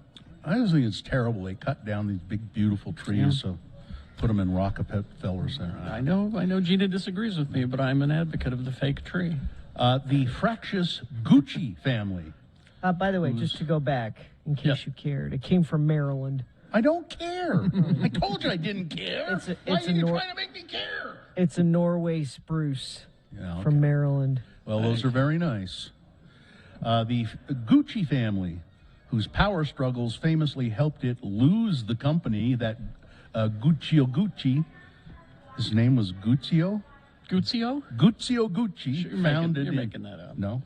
In 1921, he has finally found that common cause again. They've rallied around because they all hate the House of Gucci movie. Yeah, apparently. The 24-karat camp drama framed in pigskin, I don't get that, about the murder of the family scion Maurizio Gucci. The film, starring Lady Gaga as Patricia Reggiani, the spurned wife who commissioned the hit, and Adam Driver as Maurizio, the guy who gets moited, opened in the United States last week, bringing 10 members of the dynasty back together to protest what they believe is a distortion of history, the family name, and the fact that Jared Leto is an ass. No, it doesn't say that. Everybody is complaining about this movie, and ask Ridley Scott if he cares. He doesn't. No. I think I'm going to... Is it also available on TV? I think it's on to rent, or it's on Netflix. It's somewhere. I might watch it because it sounds really awful. It sounds hilarious, actually. Yeah. Gina, look that up, would you? See where it's playing. See where, if I can watch it at home. I don't want to go to a theater to watch it. So, what do you think about this? Dolph Lundgren, in a desperate bid for attention, hints that there might be a Drago spin-off of the Rocky movies. It's in development. No. Now, you can say that anything... Hey, thank you. Thank you. Brought in some shoes. Is that Mike or Jeremy? Jeremy. Thank you, Jeremy. Thank you, Jeremy. Bringing in some shoes. You have to go watch Gucci in the theater. I'll pass them. No, I'm not going to do that. Dolph Lundgren has hinted at a Rocky spin-off focusing on Ivan Drago. Now, again, this doesn't mean it's being made. No. And he might just be throwing it out there to make the secret happen. But didn't he die at the end of the fourth one, Gina? I don't remember. No. No. He lived. No. That's right. But he was taken away because he lost the fight. Rocky died. It was Rocky that died. Well, the idea was that Drago's punch was scientifically created to kill him, to kill Rocky. Yeah. And I remember that whole sequence. But it's because he lost. He was taken away to Siberia. So maybe there is an angry Drago story out there. Right? Anybody can say that they've got something in development. Exactly. I think we should do that. Oh, please! That's how it works these days. I've got a story about the life of Billy Barty in development that I may star in. I'm not. Well, if you don't, you should at least executive produce. Yeah. I have to find exactly the right little person, and I know the right little person. Steve Hatch would do it in a minute. Would do it. Sure. He would do it in a minute. Would he He's wear a performer? Would he wear the Gwildor costume is the question. Yeah, I bet he would. For the He-Man movie, speaking of Ivan Drago. Well, he was in Troll too, or that's whatever, right. So. He wore the costume there. Yeah. So this is bad news. One of the world's largest aluminum can distributors is implementing. I'm getting tired. Is implementing a change that could have small breweries in Utah having to make some tough decisions. According to multiple publications, Ball Corporation will now require that non-contract customers order no fewer than 5 truckloads, which is roughly 1 million cans, per each of their beverages starting on January 1. The previous purchase minimum was 1 truckload per product. It's going to impact a lot of small craft breweries, said J.C. Straub, brewery manager at Salt Flats Brewing. We just got a truckload of cans from Ball, which used to be their aluminum order quantity, and now they're pushing craft brewers out and only focusing on the big names. That's going to really impact us. Well, hasn't there been an aluminum shortage for a while now? Haven't I heard about that? I don't Gina couldn't get her Diet Coke because of it or something? Yeah, that was last year, though. Last year? So it's back again? Ball, no, they're not. It's not saying it's a shortage. They're saying that they're just going to require customers to buy more. They're done piddling around with the guys who are ordering. You small breweries. What do you mean you only want 50 cans? No, so we're not doing that. So unless you're Coors. Yeah. I'm getting excuse me here. What? About what? It was Apollo Creed who died in the third Rocky. Drago was in the Creed movies. Remember, it was Apollo Creed's kid. Drago was in that training his son to fight Apollo Creed's kid. So he's still alive. So you have the chance. Also, we got a Mayor Ramona Don Criddle movie in development. Oh. It's in development, the Mayor Ramona Don Criddle, how he got to be. How he became the mayor, Denver's origins. It'll all be there. It's very exciting. Well, Denver's origins are not shady at all. Don and his wife La Blonda had sex, and Denver was born. Well, don't you want to see the origin of what's wrong with Denver? I don't want to. Was he I dropped? don't really. I think he was dropped. I don't really think I want to see Dawn and La Blonda getting it on, though. Well, you shoot it just right, and, Listen, up in Cache County, the communities rallied around the Cornish family because their haystack burned down. It burned at their farm and caused hundreds of thousands of dollars in damage. The fire broke out inside of a barn on Saturday evening at the Creech Dairy Farm. Over 650 tons of hay went up in flames. The blaze spread to a nearby barn, burning straw, equipment, and cattle feed. Nick Creech said the fire was put out just in time before reaching the 25 baby calves that were within 35 feet of the barn. They were already burning. They were so hot. Everybody got them away because it had been 5 minutes. They would have been burned to death. Well, the community is rallying around them, and hay prices are very expensive. Right? See, I'm trying to do kind of news that's not negative all the time.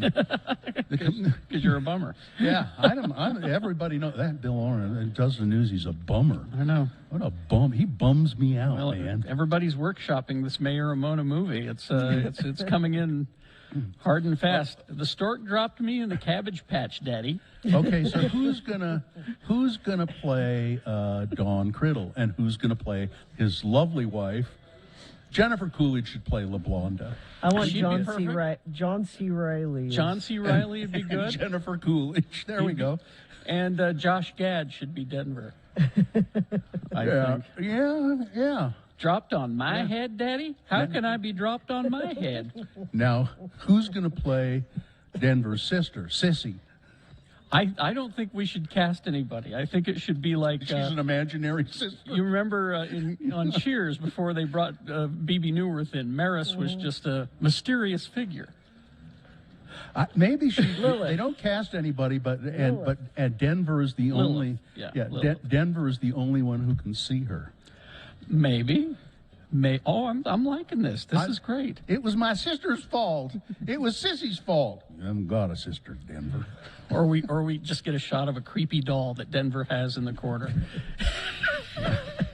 All right. This is a movie that would sell. I'm excited for this movie. A ticket. It's in development. Let's get to the boners. It's a boner fight. All right, here we go. The winner from round one. Ooh, creepy. Shy or not shy? This is a basketball coach in Rhode Island.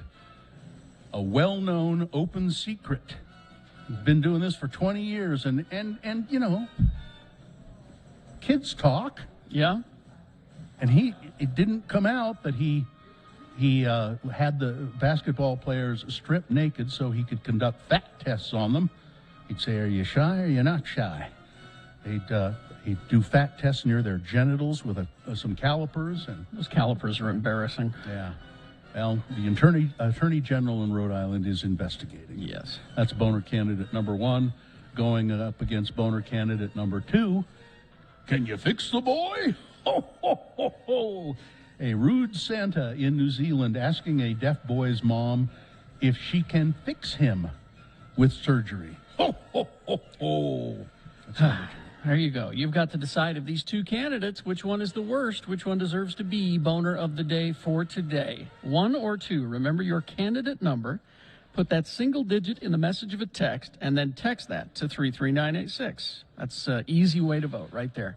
Another easy way to vote is to go to our website, x96.com. Look for the box that says Boner Fight, December 1, 2021, and vote there. Chances are you won't see that box right away, so refresh your internet browser. It'll appear. Click and vote. Or you could try calling us. I mean, we have only one phone line. So 877-602-9696. Go ahead and give it a try and talk to the producer's booth and give your voice vote. You have until the end of these messages to do it. So let's go. This is Boner of the Day. Oh, I know. I'm supposed to talk about, let's see, is it, brooklinen.com. Yes, BROOKLINEN.com. Brooklinen.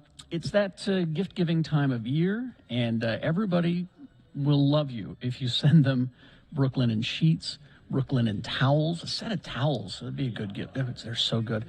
Bathrobe. But they also have other things on their website. You need to go there right now. Brooklinen.com. and give the gift of comfort this holiday season. You're going to save while you do it. Use the promo code. I think it's X96. Is it my last name for Brooklinen or X96? It's X96? I think so. Okay, because the copy doesn't say that here. X96 is the code to use at brooklinen.com. Take a look at the stuff that they've got there. A lot of great gifts and everything from, face masks to art up to the 5-star sheet sets. And that's a terrific idea. So go to brooklinen.com, use the promo code X96 for $20 off with a minimum purchase of $100.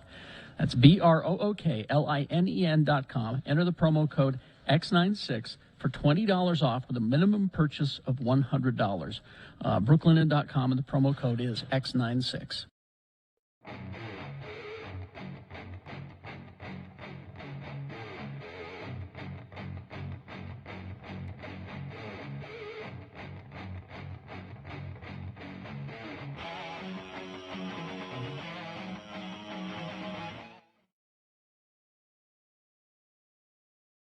Here's what Kerry Jackson is doing when he's not on the air. Yes, Mr. Jackson, thank you for coming into my office. As the manager of this department store, it is my job to make sure that everything goes smoothly. And during the Christmas season, that's especially important. We hired you to be our store Santa on good recommendations from your radio station management. But frankly, we've had complaints from many of the parents about your performance as Santa. Now, how do you begin each visit with a child? Well, first off, I have them shake my hand. Shake your hand? Yes, I'm the hand-shaking Santa. You don't let the children sit on your lap? No, the hand-shaking Santa wouldn't do that. And do you have any idea how germy little children are? You know what I really hate is that little kid smell. You know the smell I'm talking about. I see. And then they tell you what they want for Christmas. Well, after they've shaken my hand, I ask them to write an essay about how good or bad they've been during the year, and then they're asked to list what they want for Christmas. Now, that list is then submitted to one of my elves, and the essay is graded and placed in the Handshaking Santa essay box. You have paper and pencils for them in Santa's castle? No, the Handshaking Santa does not provide essay materials. If the children are unprepared, it's no concern of mine. Uh-huh. Well, I think I've heard quite enough. Well, fine. My break is just about over, and I still have to disinfect my fingernails and put on a fresh pair of gloves before I have to greet the little vermin again. Get away from the Handshaking Santa, you dirty, dirty little children. Oh my God. Miss Johnson, would you call the radio station we hired this Santa from? We need a replacement immediately. Here's what Bill Allred is doing when he's not on the air. Ho, ho, ho, ho, ho, ho. Welcome to Santa's castle. Merry Christmas. Santa, why are you lying on the floor? I'm the leg wrestling Santa. Tell me what you want for Christmas. Well, I want the White Power Ranger and the Nerf Ball Zuka. All right then, Sonny. Lie down here right next to me. You do know how to leg wrestle, don't you? Oh, yes, Santa, but couldn't I just sit on your lap? Oh, no. The leg wrestling Santa wouldn't do that. All right now, Sonny. If you beat me, then you'll get everything you asked for. Okay. If not, you'll get a lump of coal in your stocking. And an orange. Oh. Here we go. Okay. 1, 2, 3.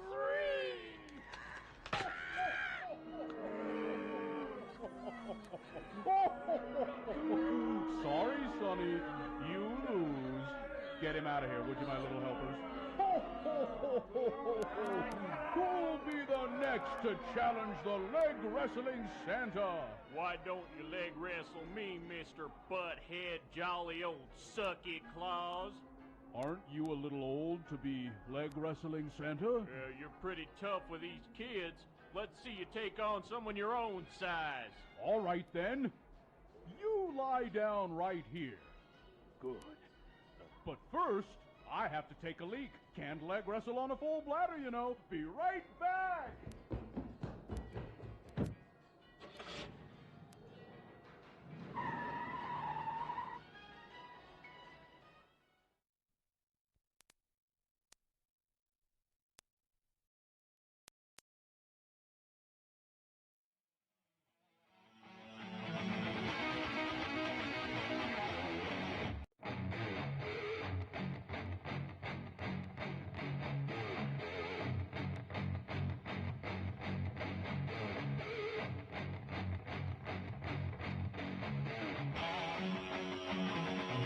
of the day. Yes, indeed, and it's brought to you in part by whatever that was that my wife fixed for dinner last night.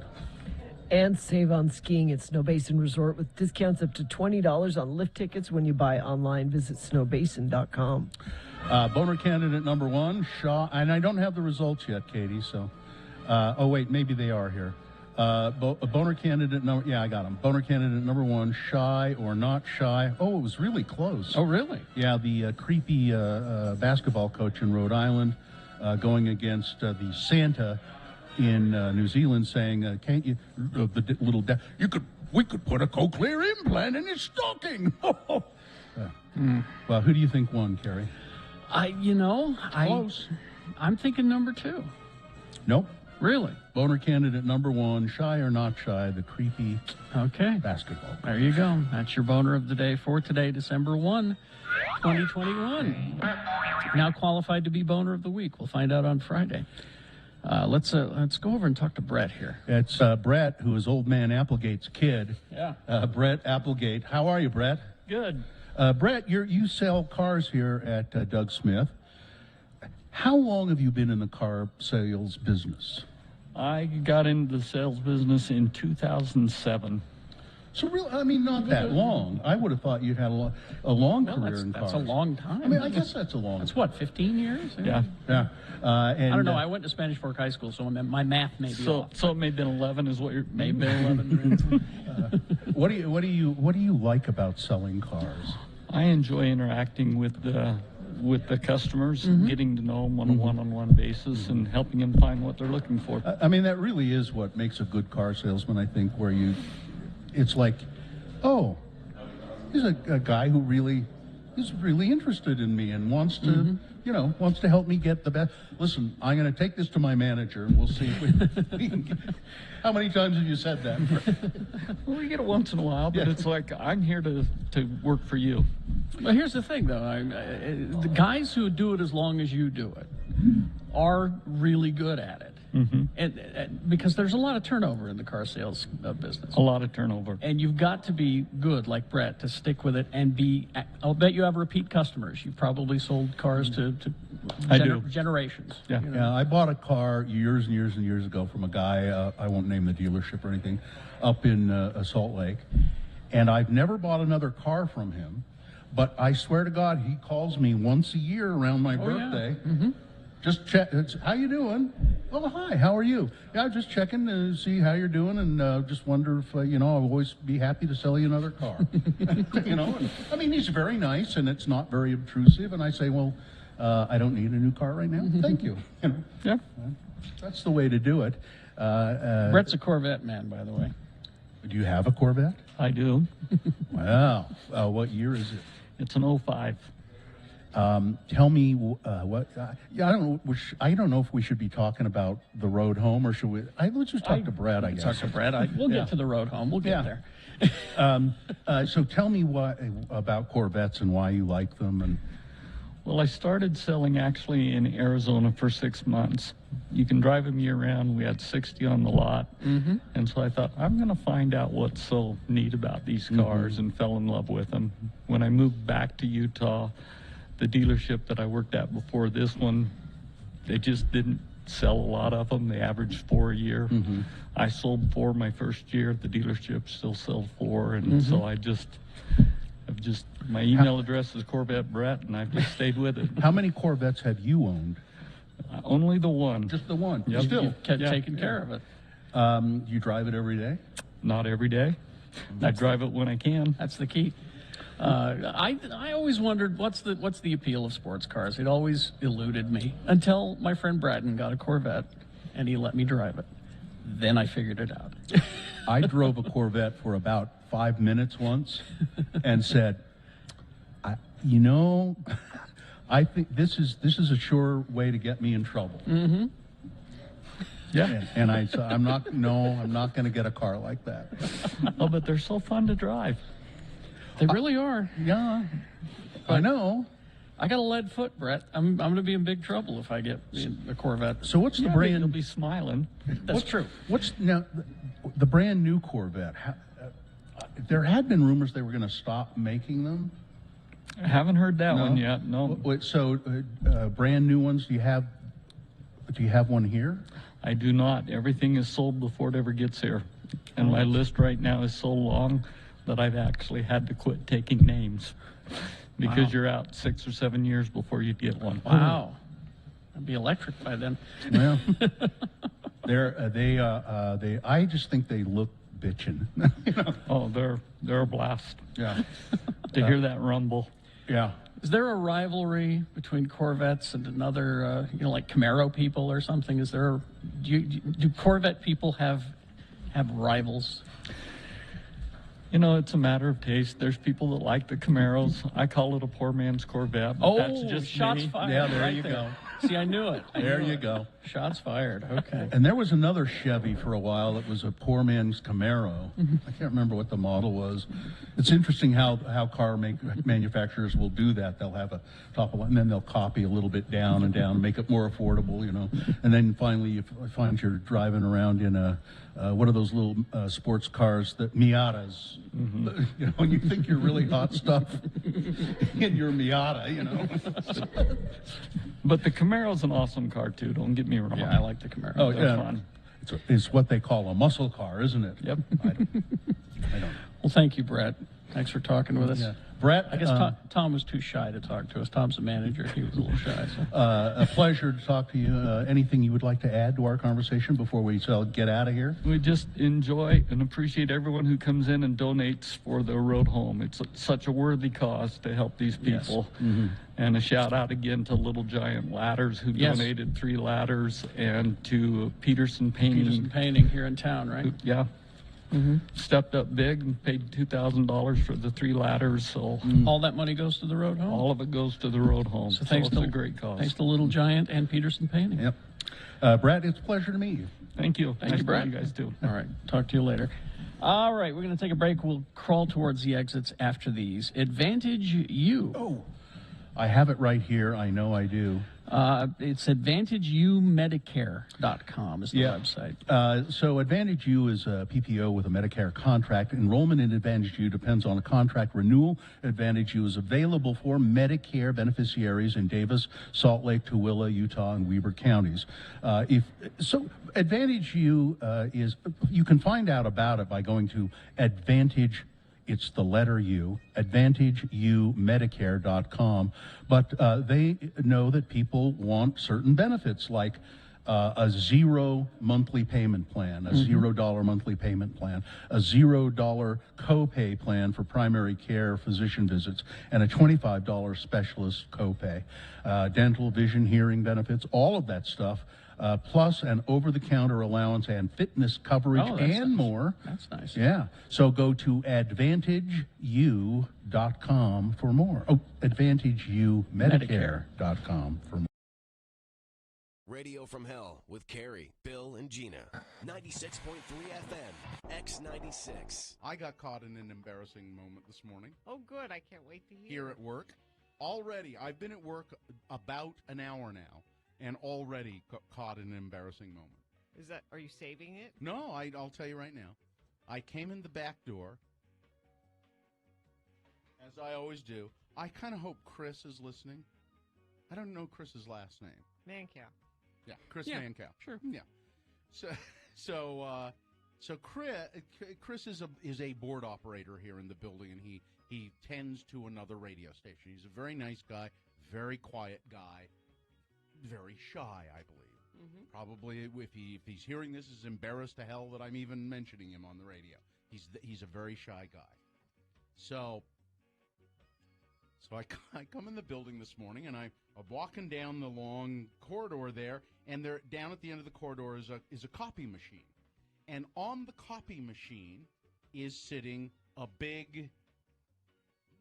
It's like a briefcase, suitcase kind of thing. Okay. It looks like a toolbox, but not metal. It's a cord, fabric kind of stuff. What do they call that? Cordova. No, anyway. So it's a big case with buckles on it and everything. And it's sitting there and it's just out of place. It's odd. I've never seen it sitting there before. It's sitting, what is that? I think to myself. So So then I How think, curious were you? I open it up and start rifling through it. Look at this. Look at this. And I mean, there was nothing particularly strange Wait a in minute, there. you saw someone's luggage lying around and you just opened it? Well, yeah. Didn't you learn anything from the announcements at the airport? Or anything from the Dick Van Dyke Show. God. But I, and I thought in my mind, maybe the reason I opened it is I thought, I wonder if because it looks like one of those things that the copy guy brings with his tools in it. Okay. To repair the copier. But I start going through it, and it's obviously somebody's briefcase. It's, it's got some CDs in there, library books. There's an orange in there. I went through it pretty extensive. No, I didn't. Sounds like you cataloged all of the stuff in there. This is all stuff that I could sort of see right there. And as I'm kind of going through it, Chris comes up the hall the other way and goes, hey, that's mine. And I went, oh, I'm sorry. I thought it was the copy guys. Because if it was the copy guys, that would have been okay to go. Well, it was my duty to investigate as a junior TSA trainee. TSA, which really does mean to stand around. I'm just convinced of it. No. So sorry, I apologize to Chris, and I'll apologize again. But just just standing there going through his stuff, and here comes the shyest guy in the building going, hey. X96.3 and X96.com.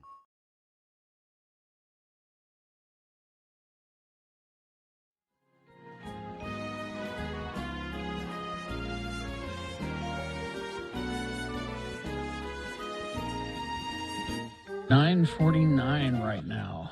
We want to thank, they came in a little while ago from Sluffin School from Spanish Fork High School, skipping class to make a donation to the road home. Chloe, Julia, and it looks like it says Gertie, but I think it's Gentry. Gentry.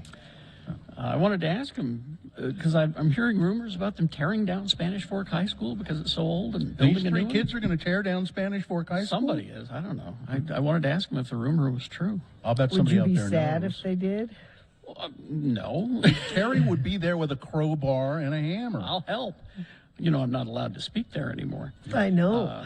And thanks to Matt, who brought a bunch of toys down here for the road home and brought me a comic book. Nice. See? Isn't that nice? Yeah. Listen, Gina, I have, you used to do Elf on a Shelf with your kids all the time. I did. Thank God they're too old for that now. Well, you've harmed it's them oppressive. by doing it. I've harmed them. Why? Yeah, psychologically, Yes. apparently. A parenting expert, Gina, not an amateur like you. A parenting expert has warned that the phenomenon of Elf on a Shelf, which starts today, could be bad for your kid. Parenting expert Emma Singleton has issued this warning. She's a former teacher and child expert. She has warned that kids can find the prospect of being watched by Father Christmas's trusty little helpers very stressful. She explained. Yeah. I can see that. Typically, we often find smaller, more manageable goals easier to achieve. The same goes for children. Asking them to be good every moment of the day in December can feel overwhelming to the child. Do we really want our children thinking they're being watched every moment of the day by these festive home invaders? It is creepy when you think about it that way. Now, wait, I expected you to say, yes, I do want my kids to think they're being watched every minute of the day. I mean, Christmas time is a great time of year to try to get your kids to behave because you can threaten them that they won't get presents and that the elf is watching, and you can't do that other times of the year. You got to take advantage of these opportunities. It's nasty. She goes on to say, instead of a naughty elf, what about a helpful elf?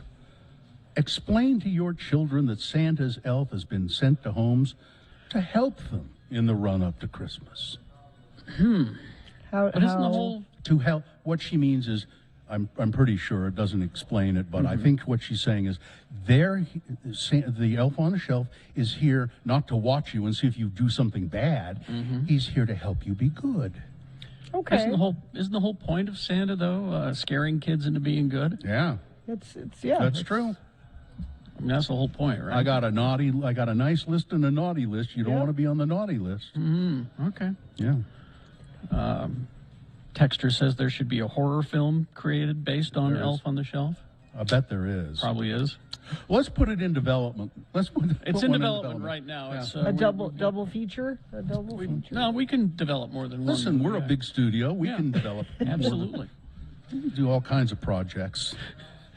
It will never get done. Under our pretentious studios banner, Yeah. we can put a lot of movies into production. We can call it Jackson Allred and Barberi, or Jab. Jab Studios. I like There it. you go. Yeah. All right. So we'll put that in development for sure. Let's see. How much time do we have here? Oh, we got a couple of minutes. Let's remind everybody about the Road to the Road Home. Now, today we're in Spanish Fork, and we're going to wrap up here. We're just doing the broadcast live from here. Next Wednesday, I think we're somebody check the website and see. Next Wednesday, we're going to be doing this again. I believe it's where? South Jordan. South Jordan. Sure? A location. I don't think we've ever done it there, have we? I'd be surprised if we hadn't, because I think we've hit all the Rocky Mountain Chevy dealers at one time or another doing this. But yeah, so in something Jordan. One of the Jordans. We'll get the information for you for tomorrow for sure. But get your donations together, and again, it doesn't have to be on the mornings that we are there. You can take your donations to the Rocky Mountain Chevy dealers when they're open, which is more convenient for you, and there's one near you. So take your stuff in, your physical donations, put them in the back of the big old pickup truck that they got in the showcase room there inside the dealership. And, they're looking for the usual stuff. Don't forget, it's coats, hats, gloves, all of that. Blankets are always needed and welcome. But they also need other things like women's hygiene products, baby hygiene and care products like baby lotion, shampoo, diapers. We saw a lot of diapers come in today. Wet wipes, diaper cream, new car seats, twin size sheets, new sippy cups and bottles, all this for the kids. Yeah. But phone chargers apparently are needed. You need phone chargers. Thanks to the people here in Utah County and Spanish Fork and Doug Smith Chevrolet, you guys came through, and we got a lot of stuff in the Silverado here, the Chevy Silverado, and people started coming in with stuff, and we thank you very much for doing that. It's our pleasure to be here and do it. And again, just go to x96.com, click on the Road Home logo, and all the information about how you can help. Whether it's donating in-person items or money as well. That's all there at x96.com. Okay, should we do the promo? If you insist. And call it? Mm-hmm. Okay. Coming up on Thursday's Radio from Hell show. Well, at 6:45, Carrie will have the very latest in geek news for us, followed by Beat Gina at 7 a.m. Not only do we have a Radio from Hell coffee mug for the lucky caller that gets through, we also have Foo Fighters tickets. Then at 7:45, Mayor Aaron Mendenhall will be back to talk to us about what kind of condition Salt Lake is in. Of course, there will be more on Thursday's Radio from Hell show, X96. I think I can chew my piece of gum now, can't I? I have some gum. There you go. Got any gum? Let me see if... Isn't that Joe Walsh album? It's Joe Walsh, name of a Joe Walsh album. Called Got Any Gum? He was being interviewed. We were listening. He was being interviewed, and this is... tell us about your new album, Joe. Got any gum? Well, no, I'm not sure I have any. No, that's the name of the album.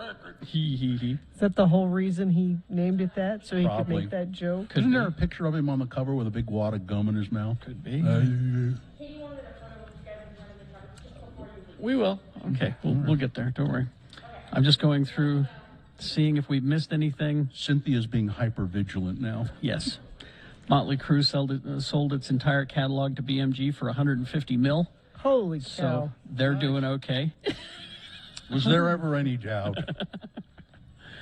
Let's see. I think we got everything. Oh, a new Steve Vai album in January, Gina. So okay, you know. thank you.